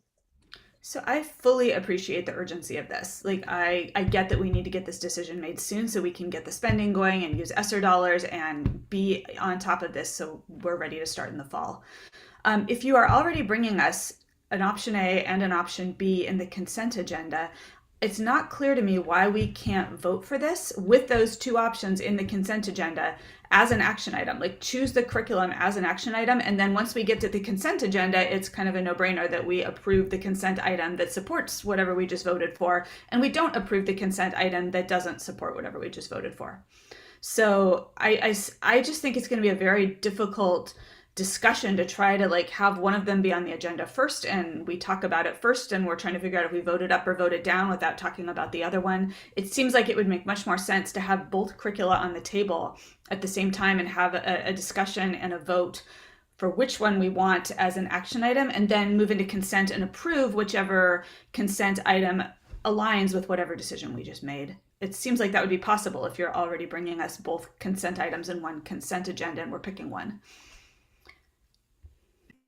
I'm just going to jump in really quick. I think that part of that is us having an opportunity to discuss this in the last instruction meeting and an opportunity to discuss it in this instruction meeting. We've spent and I'm not trying to downplay at all the amount of conversation we need to have about this. When things come to the consent agenda, they are meant for us to pay what we need to, ask the questions if there's something that we need to ask to get clarification. But really, these are the opportunities for us to really have an extensive conversation. And so personally, I don't think it's an issue of a process if that is how the process is set up and that is how the policy is set up for us to do that. I do think this is the opportunity for us, if you have more in-depth conversation or questions, to ask those now on what recommendation we would like to have. I mean, I think that they've laid it out very well here and in the previous presentation last month. I don't want to keep waiting for it, but I don't know, Sherry, can you answer Chris's question? Certainly the board could do it that way. To me, that causes confusion because you're going to talk about 2 items outside of consent and then have them in consent and discuss them essentially again. But if that's the pleasure of the board, I'm fine with it. As I've said repeatedly, I just like a clean record. And to me, that's not very clean, but if that's what the board desires, certainly the board can put it on the agenda twice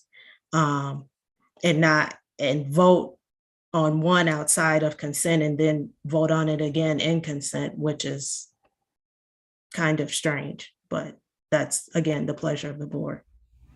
So I'll just wrap up my comments by saying that, a couple of years ago, the board was told that we shouldn't be trying to make major decisions in the consent agenda. We should be coming to the consent agenda with those decisions already made. And now we're making a major decision in the consent agenda. So I would advocate to make that major decision as an action item coming out of instruction work group, and then have the consent agenda set up so we can act immediately and stay on time, because I fully appreciate the urgency of this and I don't want to drag the process out. And that's all my comments. Thank you. Thank you. Sherry, what would be needed if that was the way to go? It would just go on the agenda twice. You'd have possibly a discussion as an action item coming out of instructional work group, and then you would vote again on it in consent just to keep the process clean. But again, it's at the pleasure of the board. The board can pull stuff out. With regard to this being a major decision, I do believe that is why we've had 2 subsequent conversations about it. But if there's more conversation after this meeting that needs to be had, again, that's at the pleasure of the board. And do you think it's fair to say that if there are more questions that we have more directly to that as the board, we are able to ask those questions directly to the administration? So if there's more clarifying information, to not have to use continuous meetings to do that, we can do that, right? Sure, and it would come to back, whatever questions came to us would come back to the board through the board's liaison, Dr. McGregory, with the answers prior to the board meeting. Okay, thank you, Sherry. Mm-hmm. Okay, Ali, go ahead. Thank you so much for this conversation. I want to say that I had questions specific to retaining the staff that we're training. So we often talk about training staff, but it is not a secret to anyone here that staff retention is a major issue. And so if we're training staff and we have kind of a revolving door within our district, what are we doing to keep the staff that we're training? And we've already done a significant amount of training in letters and the science of reading. And so I'm wondering, of the staff who have been trained in letters and the science of reading, how many of those staff are still with us and have made it through that training up to this point? And will we have retention data on those staff going into next year? And that question I'm going to direct at HR, so at Tracy Carradine.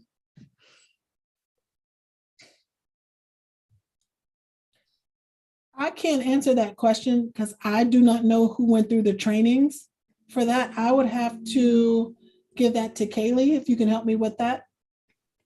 So certainly. So all K-5 staff went through the trainings, 6th grade staff, 9th grade staff, and then there were a couple, all of our instructional coaches.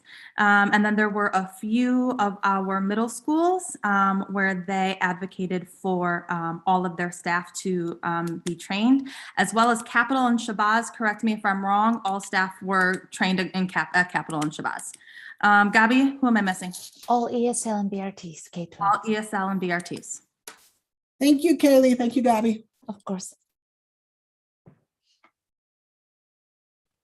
So with that information, Tracy, are you able to follow up with me and let me know about our ability to retain the staff who have been trained in the science of reading and letters? Absolutely. And then is there a plan to retain staff we're training in the new materials and curriculum? What is our plan to keep those folks with us, and to prioritize making sure that those folks are able to advocate for themselves within their role at the district, but also are satisfied in the work that they're doing with the district and want to stick around and not take that training somewhere else?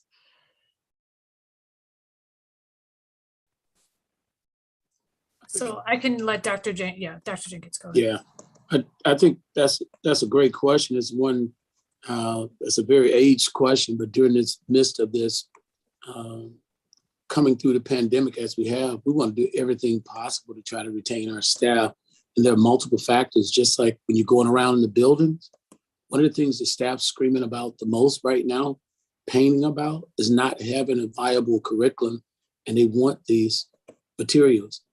But also knowing how we make our staff feel valued in many other ways. We're in the midst of negotiations right now, how we treat our staff around mental health right now, social-emotionally, how we're managing our district just all together. Those are critical things that you're asking, but these are things, as I'm out here right now, California, talking to my colleagues, everybody's talking about the fact of retaining staff.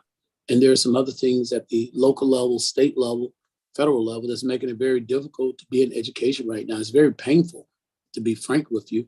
So I think we train our staff, and they do feel better when staff feel more confident, they can feel competent, and when we're giving them the right support. And I think as much as we can take a real long view in terms of with our academic focus and stick to it, that's going to be very supportive in trying to do the work that we're doing. But believe me, you heard earlier about Ms. Kanubi just beating the bushes at the state level and trying to get the other staff that we need. It's not even just teachers, it's all staff. And with the increase of individuals being able to leave education now and make double their salaries, it's kind of like we're in a very different space. So we'll continue to work on it. And as we are hopefully retaining more people, we're asking why are they staying? Because we have a significant number of staff. And I do want to bring that out too. And we really do appreciate the ones staying with us as well. So Dr. Jenkins, I appreciate that answer, but I think you're talking about retention a little bit more generally than my question was meant to ask. So one of the ways I think that we could retain staff trained in letters or trained in, these materials would be to have steps and lanes informed by that training. So right now, steps and lanes will say things like a master's +6, or can our educators get academic credit towards advancing their degree in education for doing this training? So how does this training, it creates more work for our educators? Does it create greater compensation and recognition of their expertise at the same time?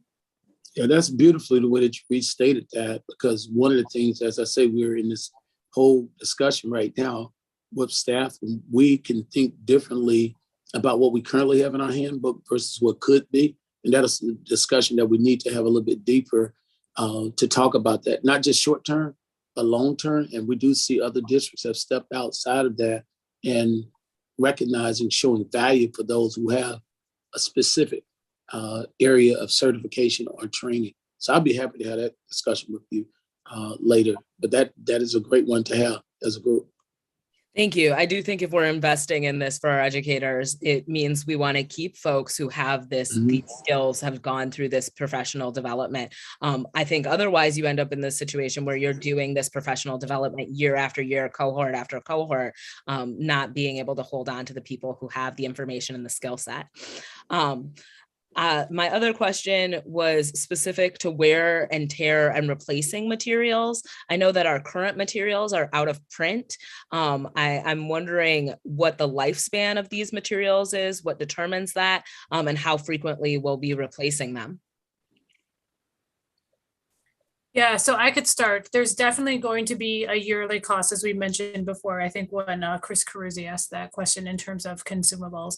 In terms of other wear and tear, I do know books all the time tend to get lost, and we love when they get lost in homes. I'm not going to lie. So there's definitely going to need to be some book replacement. As I said before, we are definitely going to provide for all of you what it looks like for the yearly replacement costs that we will have to occur. And then we also are thinking about that in terms of how that will be embedded into our CRLM budget moving forward. Kaylee, anything more specific you want to add to that around the replacements? Nothing other than the fact that we're also working with our FollowUp library system to barcode literally everything that we're going to purchase, so that we can do a really great job of keeping track of all of this. So, we don't want to have to spend money on replacing things. So we're putting our measures in place to be sure that we can hold all of that accountable. My second to last question is, so I have one more after this. We have to talk about disability, and we have to talk about the fact that one size does not fit all when it comes to reading. There are studies that show over and over again, students of color are more likely to be judged for their character than be diagnosed with specific disabilities. And some of those disabilities include things like glasses and hearing impairment, right?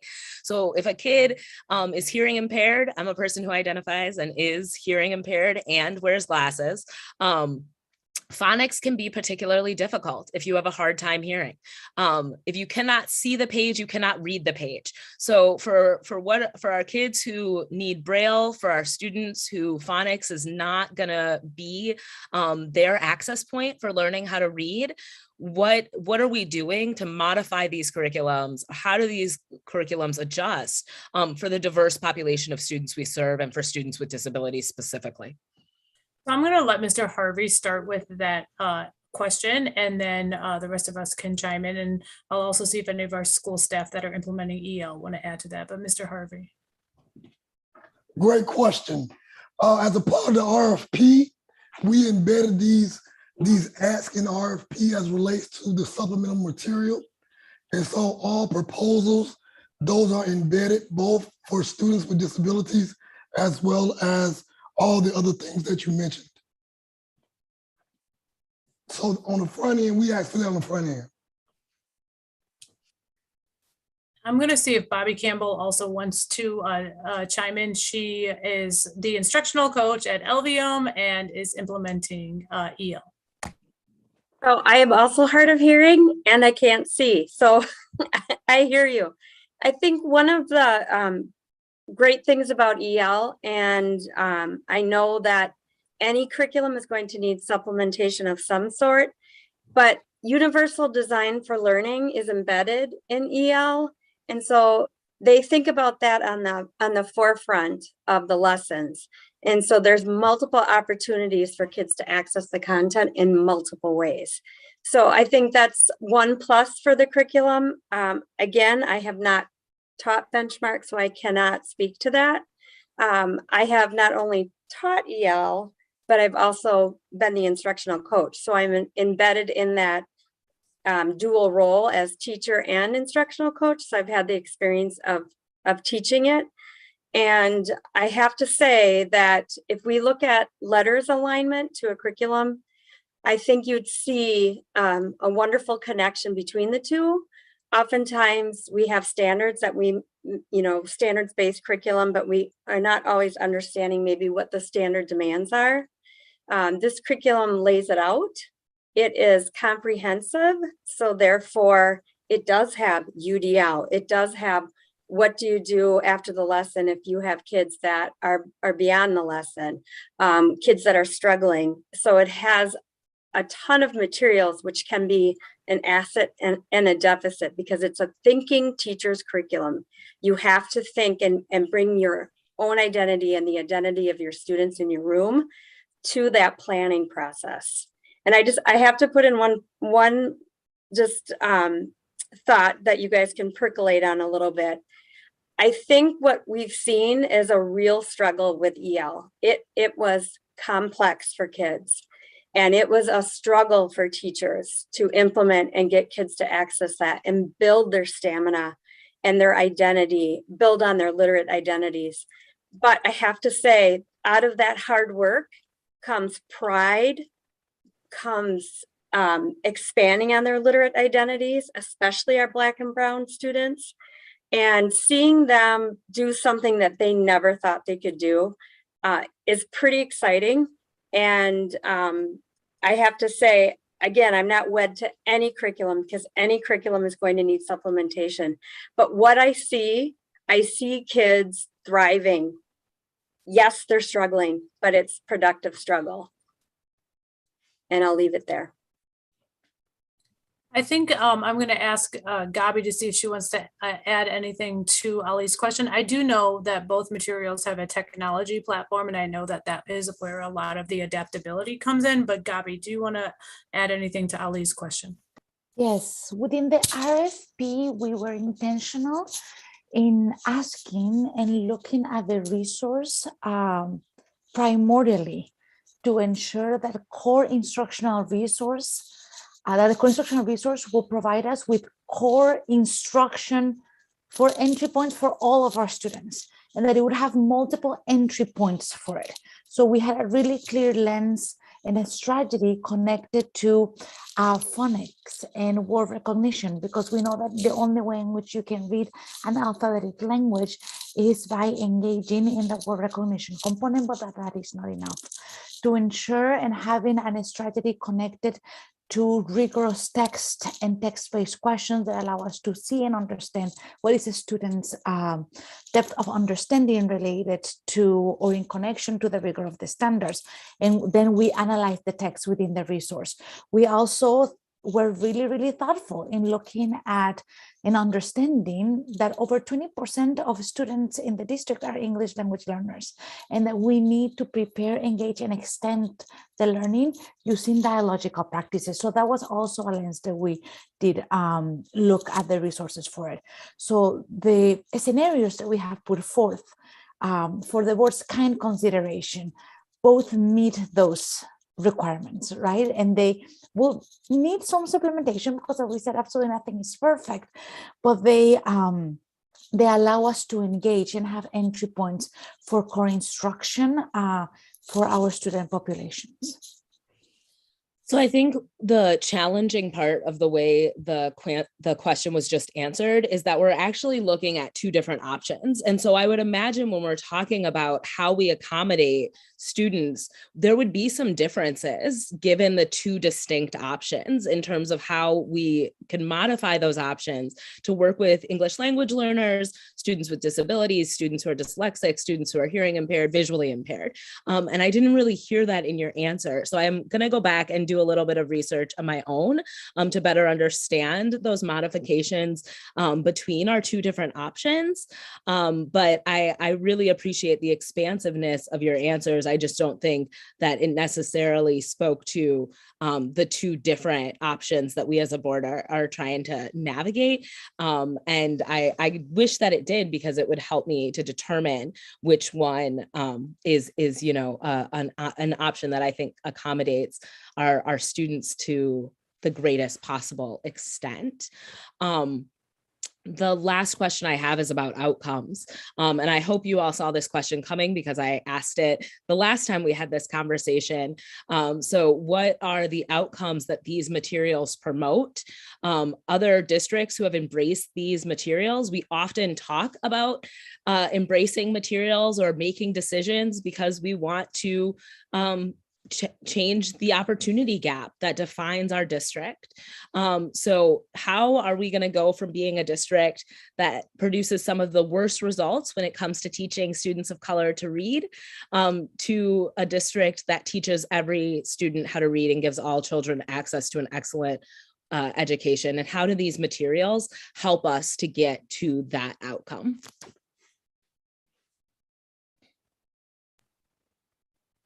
So I can start, and I will have the team chime in. I mean, I think you just stated what our outcomes are to be, right? We want to ensure that every student in our district is reading at grade level, is having access to grade level materials, is thinking critically, is writing critically, is continuing as they matriculate up through the grades, meeting benchmarks at the grade levels defined by both local norms as well as national and state norms. So that is it. I think simultaneously, we are truly focused on looking at metrics around resiliency, around self-efficacy, so more of the qualitative metrics that we want to ensure are in place. How we do that, I don't think is singularly with just materials, right? I think that it is mindsets and beliefs that every one of our adults brings into our buildings about who our children are and the brilliance there. So I think that while we will have up-to-date materials that are aligned to the science of reading that we know have proven results, we also simultaneously need to be focused on adult beliefs and mindsets to ensure that every adult, while they are using these materials with fidelity, also believe deeply in every one of our children and their talents and what they bring to the table. So I think those two things in conjunction, kind of the quantitative metrics around reading and qualitative metrics around self-efficacy and resiliency, are things that we are going to focus, and how both of those are going to help realize our strategic framework goals. But I'll turn it over to Dr. Jenkins or anyone on the team to please add to what I just said. Well, I'll just come in and say, nice job for articulating that. And it's not just grade level and beyond. And that's something that we know and that was spoken about a little bit earlier in terms of as we're working with our students, and also presenting something in order to change these outcomes. Students have to be able to see themselves in the curriculum that we have. And this is why we're really emphasizing as well with the professional development with our staff, because in order for our staff to make the shifts, they have to feel very confident in the materials that we're going to select. Currently, and for years, we have not had that level of specificity, the intentionality around trying to reach I shouldn't say trying to reach the Black and brown. We just haven't had evidence of, back to Chair Mulder's question. And I think right now, coming together like we are on this, whichever curriculum we choose, those things are laid out, and they were laid out front, as Mr. Harvey said, in the RFP, and it's transferring back to our staff. And I think we're going to have the sense of energy and synergy around the science of reading, which is critical in all of this and what we're doing. But will it be perfect? We don't know until we get going. We're hoping, in my conversation with superintendents around the country, and they have talked well about benchmarks and EL. I'm just telling you that. In each district, we must take what we do accept and what you eventually vote on as a board, and make sure that we stay true to our commitment of doing this work with an equity lens, and ensuring that our staff is equipped, not just with professional development one time, but ongoing, to have a change of mindset and where we are. And I loved it when our staff person just explained about, even with EL, it's going to be hard work. But at the end of the day, the sense of pride and also of just getting this level of competency, what it would do for all of our children. So I'll stop right there. But thank you so much, Mrs. Green. And I really appreciate these questions. And I appreciate you, Board Member Pearson, for allowing us to bring this to instruction. This is what we need to have this level of scrutiny from all of us to make it be the best. I greatly appreciate that. And I appreciate the conversation and our ability to really lean into this conversation, because we're spending millions and millions of taxpayer dollars on this decision, and we're impacting generations of young people. And I've said this before, you know, my kids go to MMSD. I have a young person who is in 2nd grade, and she learned to read this year. And she didn't learn to read because all the materials were ready, and she didn't learn to read because her teacher had fully gone through letters training. She learned to read because she felt loved and seen in her classroom, and she could be successful. And there's nothing that means more to me as a parent than knowing that my kid feels confident, you know, writing me a note about how much she's mad at me. And so I think, you know, we have to remember that these are, you know, young people who are learning right now, and coming back from a pandemic and learning to read this is high stakes. The other thing I want to remind board members of is that it is quite possible when we get to this vote at the end of the month that there will be 3 new people on this board. And that this conversation could be a very long conversation at the end of the month, no matter where we place it on the agenda. And I think we have to be prepared to have a thorough conversation as a community about a decision this big. So I greatly appreciate my board colleagues for the intentionality of their questions and their commitment to literacy and to our students and our teachers and our district. Thank you, Ollie. Go ahead, Chris. Thank you, Chairperson, and thank you, President Muldrow, for pointing out. I was going to make that comment the same, as that we are potentially, you know, we are going to have at least 2 new board members joining us in the middle of this conversation, and not having been part of this, but having to vote at the end of the month. And so I do think we need to make sure that if this is the way we're approaching it, that the board needs all the information. I really appreciate, you know, President Muldrow's question about, you know, weighing the options between the 2 curricula. And I think you've done a good job of bringing us the difference, you know, weighing the costs between the 2, and weighing, you know, the consistency basis of having 1 versus 2. But, you know, I think we need some more information as far as, you know, which curriculum has the stronger foundational skills. If you're comparing the 2, which curriculum, you know, rates stronger in its cultural responsiveness and inclusion, which one has the best access points for scaffolding and extensions that are needed. And I think we need to see that again before we vote at the end of the month. There's a lot of things that I know the selection committee was weighing that isn't showing up. And it's explained a little bit in the executive summaries that were given to us, and I really appreciate that. But I do think if it's coming back to the board for us to weigh, we do need some additional information, and I'm happy to send some of those questions by email too. The last thing I just wanted to point out really quick is that we have a policy meeting, the policy committee, Vice President Castro, myself, Ms. Terrell Webb, and Dr. McGregory on Thursday. And so we can take a look at the procurement policy and how this could fit in at the end of the month meeting. As I glanced at it really quick, it does say that the board has to approve expenditures over $35,000. It does not say that it has to happen in the consent agenda. So I think we do have some flexibility in where we put it and how we approach it. And I'm happy to discuss it then and bring it back to the board, President Muldrow, for your consideration of how that's going to look on the agenda. Yeah, sure. Do you want to answer that or give comment to that? We can certainly look at it and talk about it at the committee meeting and issue a memo or something to the board. Okay, thank you. Mm-hmm.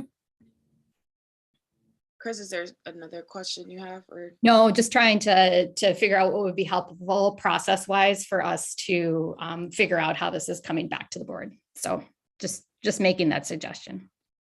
Thanks. Okay. Yep, thanks. I mean, I do think that there's a I'm feeling a little that there is a disconnect. So recommendation A is to purchase curriculum B and A. So it's to have both them. Recommendation B is to only choose one. And so we're not in the conversation necessarily just to choose one or the other.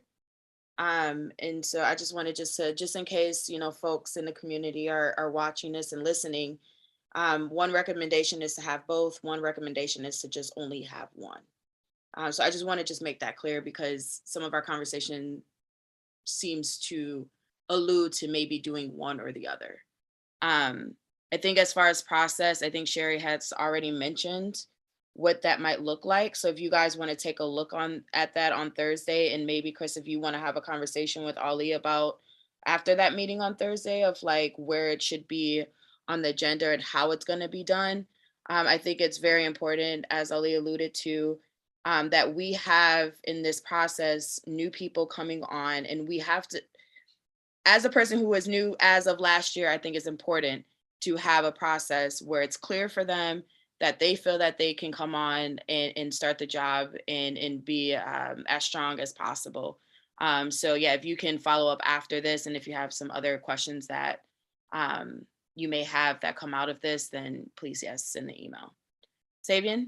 Thank you. Yeah, thank you. For me, on terms of process, I'm looking for the difference in material impact on our students, whether we vote on it in a consent or whether we vote on it through an action item through a work group. I think either way, we're going to have to purchase the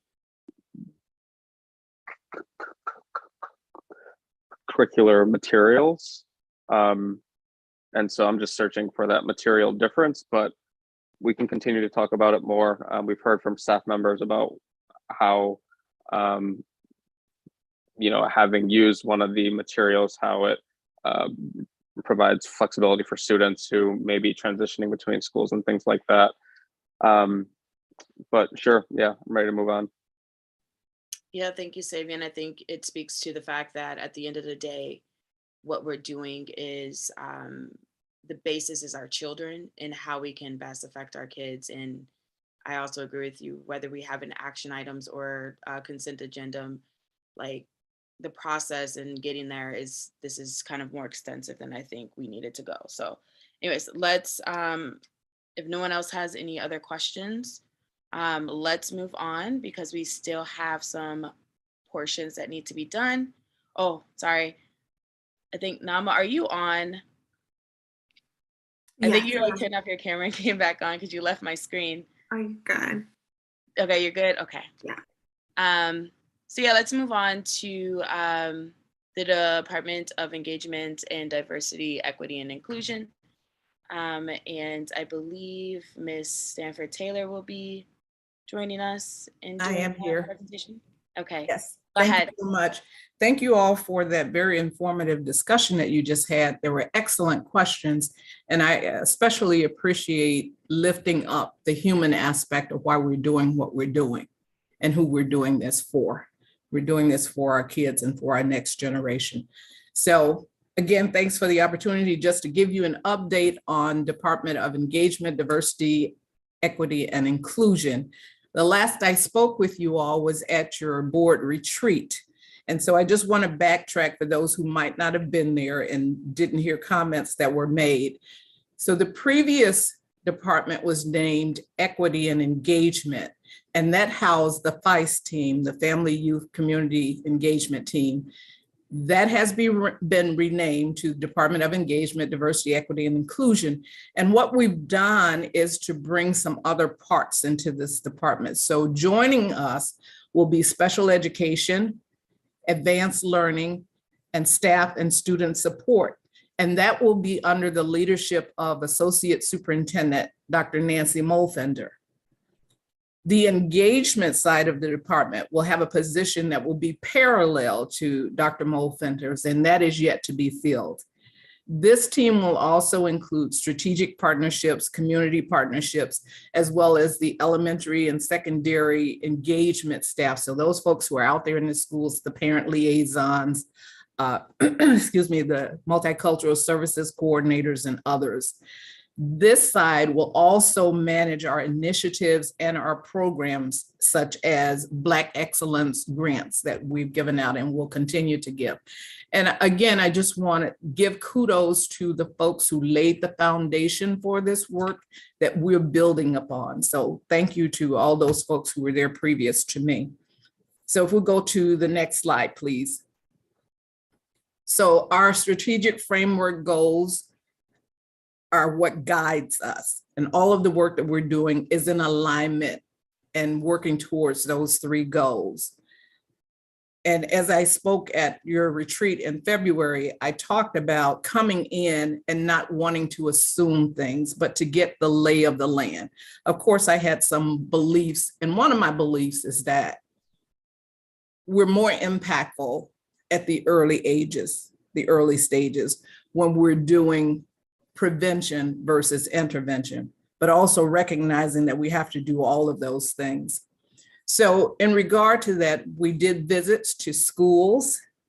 We went to detention center and to the jails.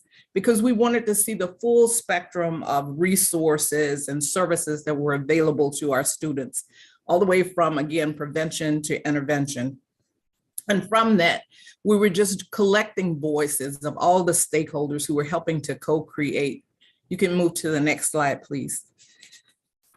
So we determined as a department then that we wanted to lift up some pieces. And so we created 3 areas that we wanted to concentrate our efforts in. One was the elevation of parent-family engagement. And how do we get more input, having our families be a part of decision-making. The second one was, how do we push in our community and youth serving organizations so that they're basically seen as extensions of school? And we've got some great partnerships. We've got people out there who are just chomping at the bit to come in and work with us. And there are, I call them pockets of excellence.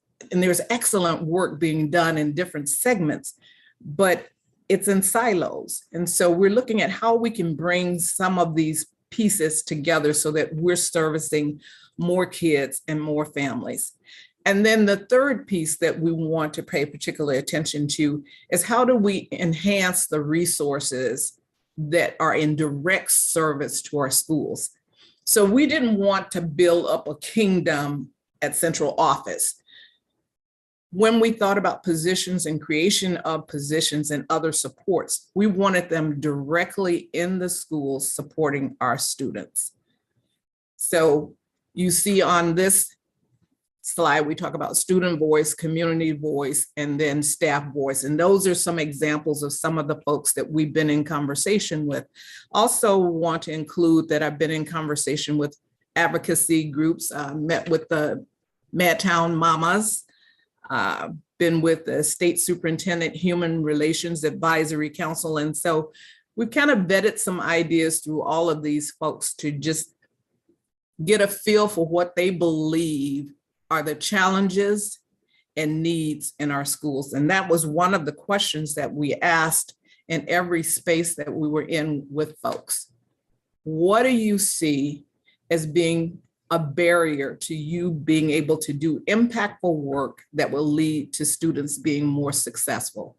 And we had great conversations with people. So we've tried to capture some of that in our thinking around the work of our department. So next slide. So engagement and equity investments, you'll see a couple of positions that we've been kind of vetting with folks. One is the village builder position, and the other is the student coach. And all of these are in service to our students who have experienced this disruption in education. And especially when we look at our younger learners who have not had the experience of a normalized school year at all. So since 2019, they've been kind of in and out and experiencing learning in different ways. And so we need to look at how do we get them on an even keel so that they are integrated into this process of schooling. So when we think about these two positions, think about how do we situate our students so that they are engaged in learning? And how do we remove those barriers to engagement? One of the things we talked about is oftentimes when students come into schools, they've got a lot of things on their mind, just as the adults have. Is there a place for them to be able to process and just identify, understand, and be able to process their emotions? And how do we support that social, emotional, and mental health and wellness piece for our students?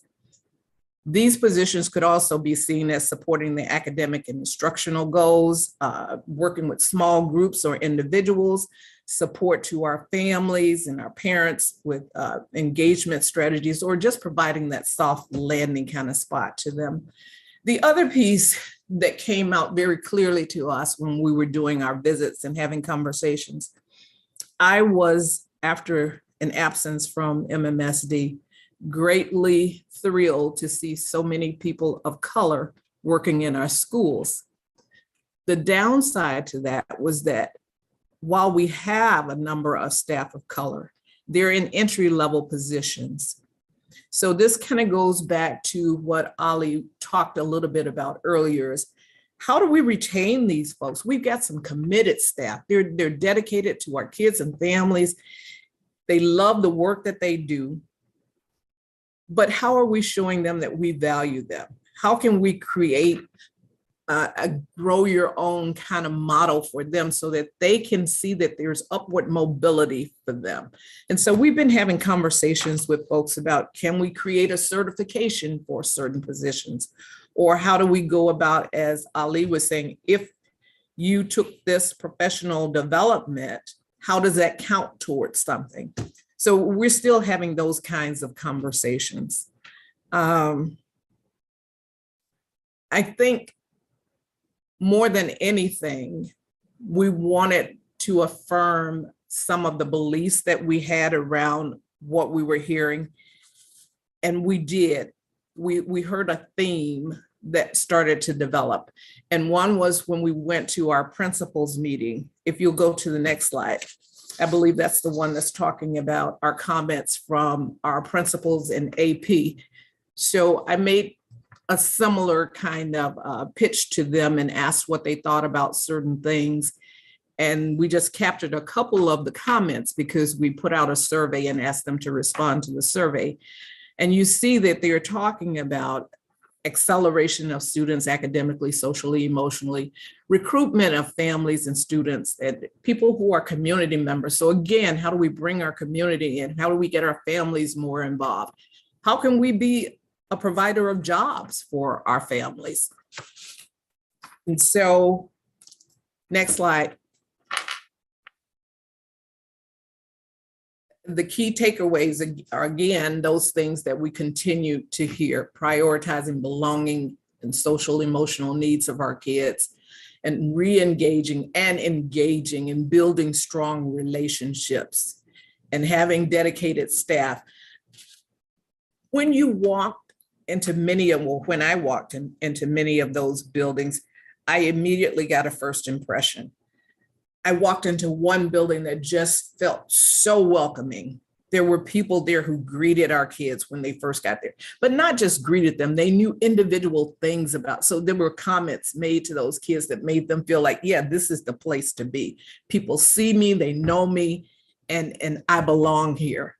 And then there was a building where it was heavy. And we know that it's not just our kids and families who've experienced this social isolation, but our educators have also. And they've been working in and out and shifting on a dime and doing all of the great work that they continue to do. But it showed that there's a need for some additional supports for them. And so that's what we're trying to envision as we move forward with creating engagement opportunities that will assist our students, our staff, our families, and all of MMSD. So I will stop there and thank you for allowing me a few minutes just to update you on the work that we're doing. Yes, thank you, Ms. Stanford-Taylor. I'm glad to have you on the team, and I'm so happy about us doing this work and connecting with the community in that kind of, in that level. So any questions?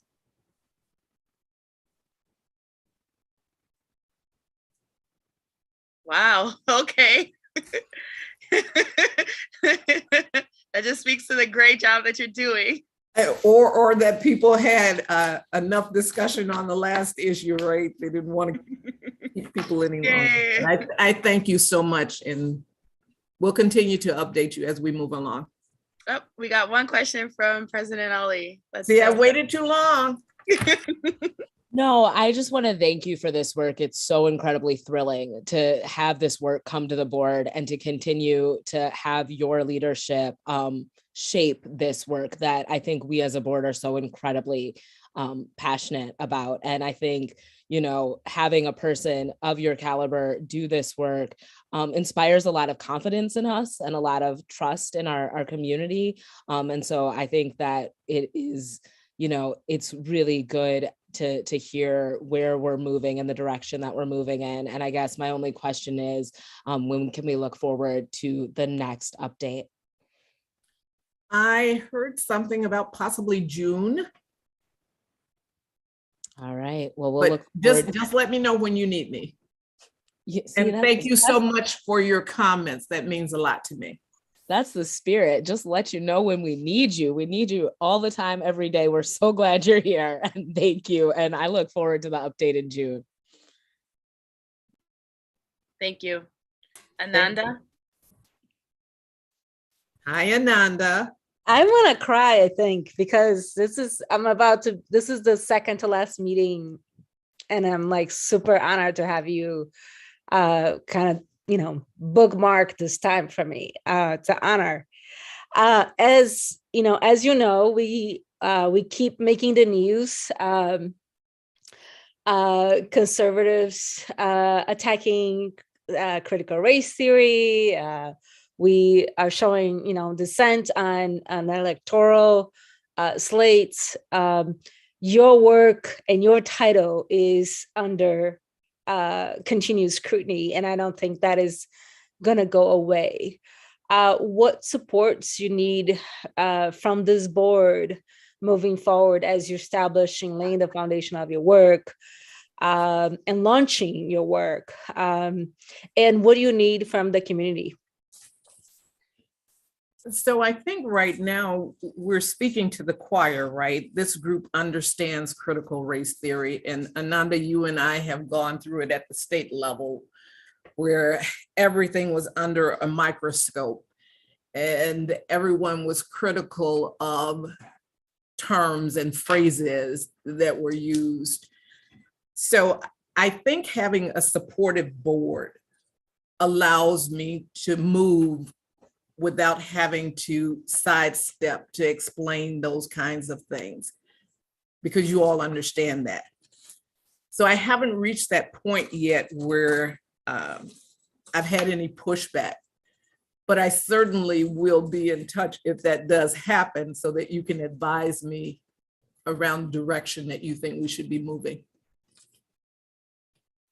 Well, my sincere wishing you good luck as you propel this work. I'm looking forward to Carolyn Stanford Taylor 2022 and 100% in support of your work always. And yes, and I hope this board will continue to support the important equity work and not be sidetracked by,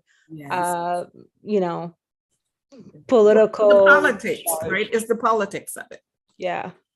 Misguided political charge. Yes. Thank you so much, Carolyn. Thank you. Thank you both for that love and also call to action for board members. So yes, let us know how we can always assist in this work. Go ahead. I just wanted to thank you. Oh, well, thank you. Okay, we're trucking along. Cindy, I know you just came off on screen, so go ahead, and we are moving into previewing our May times. This is one part that we decided was super important to kind of preview what may come down the line. Yeah, so just a quick foreshadow of what we're thinking about for the instructional work group in May. And this is kind of boring after listening to Carolyn Stanford Taylor. So bear with me, because right after this is something what I'm excited to share as well.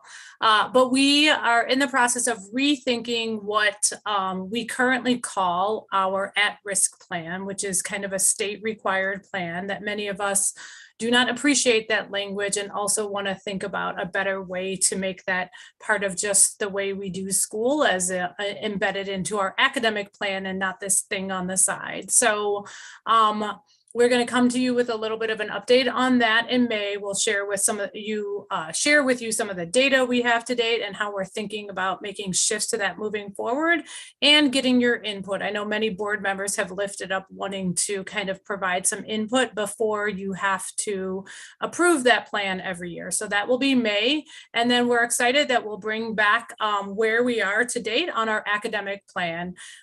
Some of the work we're thinking about in terms of a recalibrated climate survey to really get our student input, where we are with stakeholder input.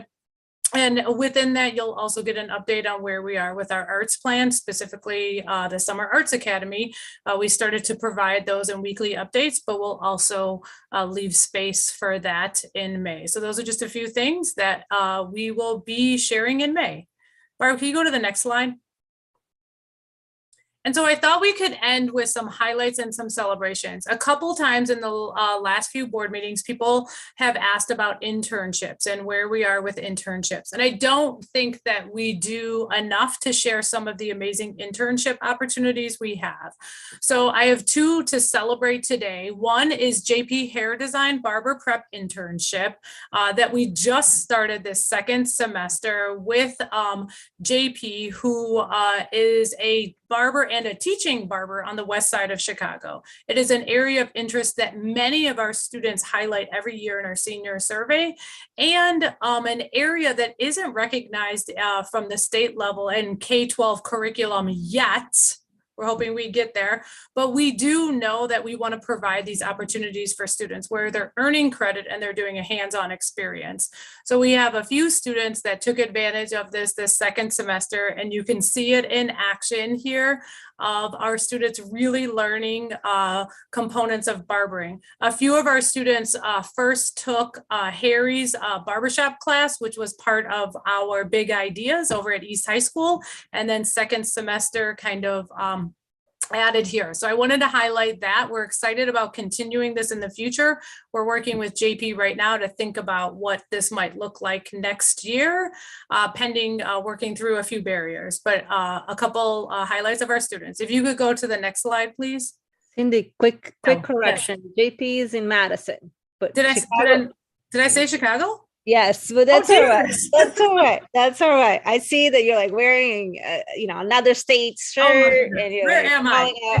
Where's my brain? It's the end of the night. I'm so sorry. I live in Madison. JP is on the west side of Madison. I must be thinking west side Chicago. Oh my God. Thank you so much, Ananda. JP, I'm so sorry if you're watching.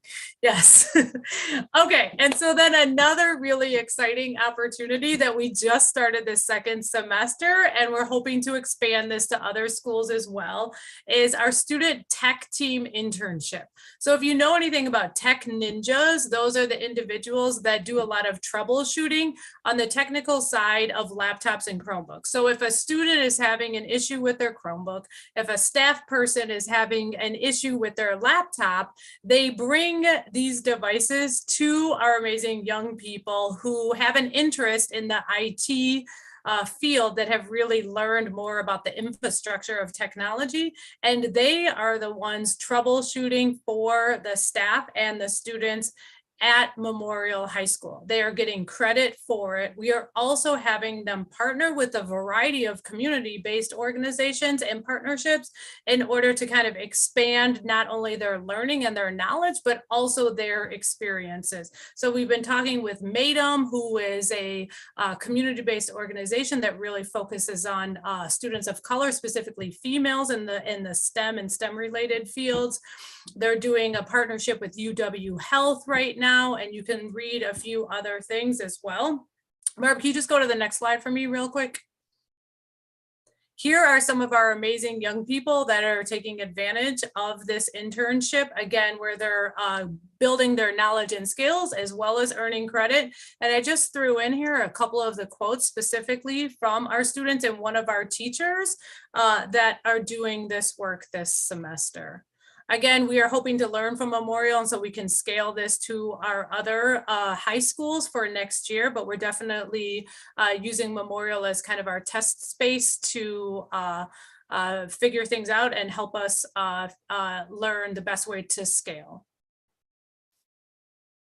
So next slide, please, Barb. And so that is it. Barb, if you could take us off screen share. I'll just pause to see if anyone has any questions, but I did want to just end with some celebrations of our wonderful young people.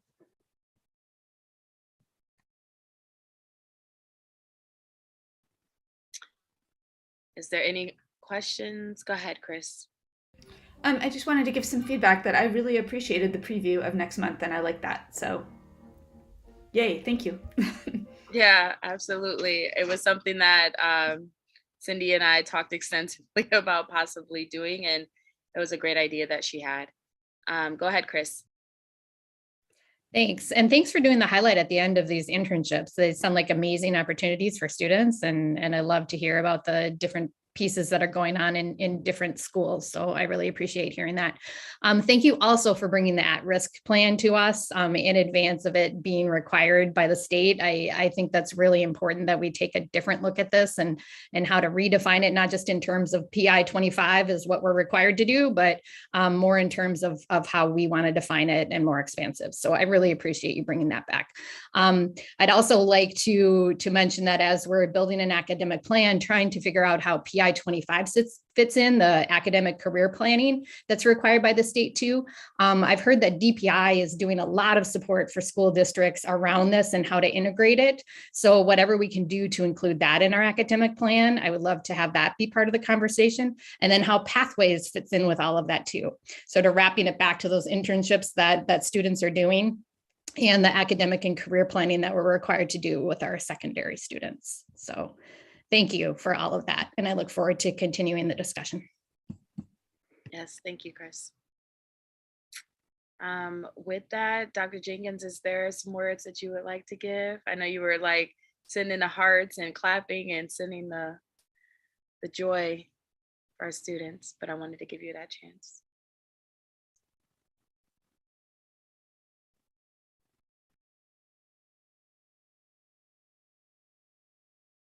Are you having technical difficulties?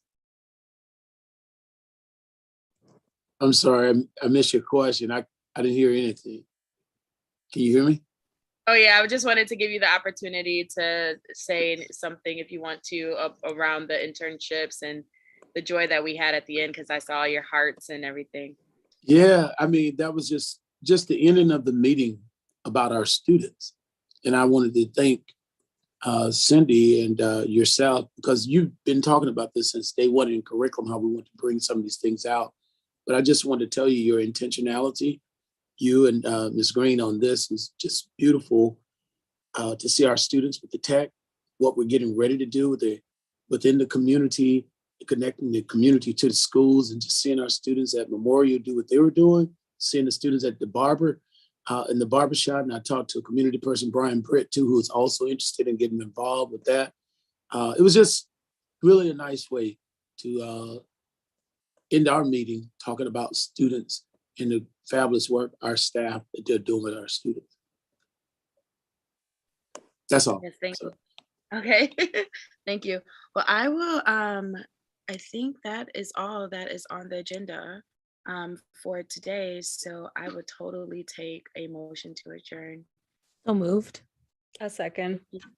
Thank you. Nama, your advisory vote. Aye. All in favor for adjourning. Barb, can you record a unanimous vote? Thank for you. adjourn? Thank you. Have a good night, everyone. Thanks so much, Maya. Night, y'all. Thank you. Thanks to the wonderful staff that presented tonight, to everybody. Thank you. Yeah. Thanks, board members, for the questions. Yeah.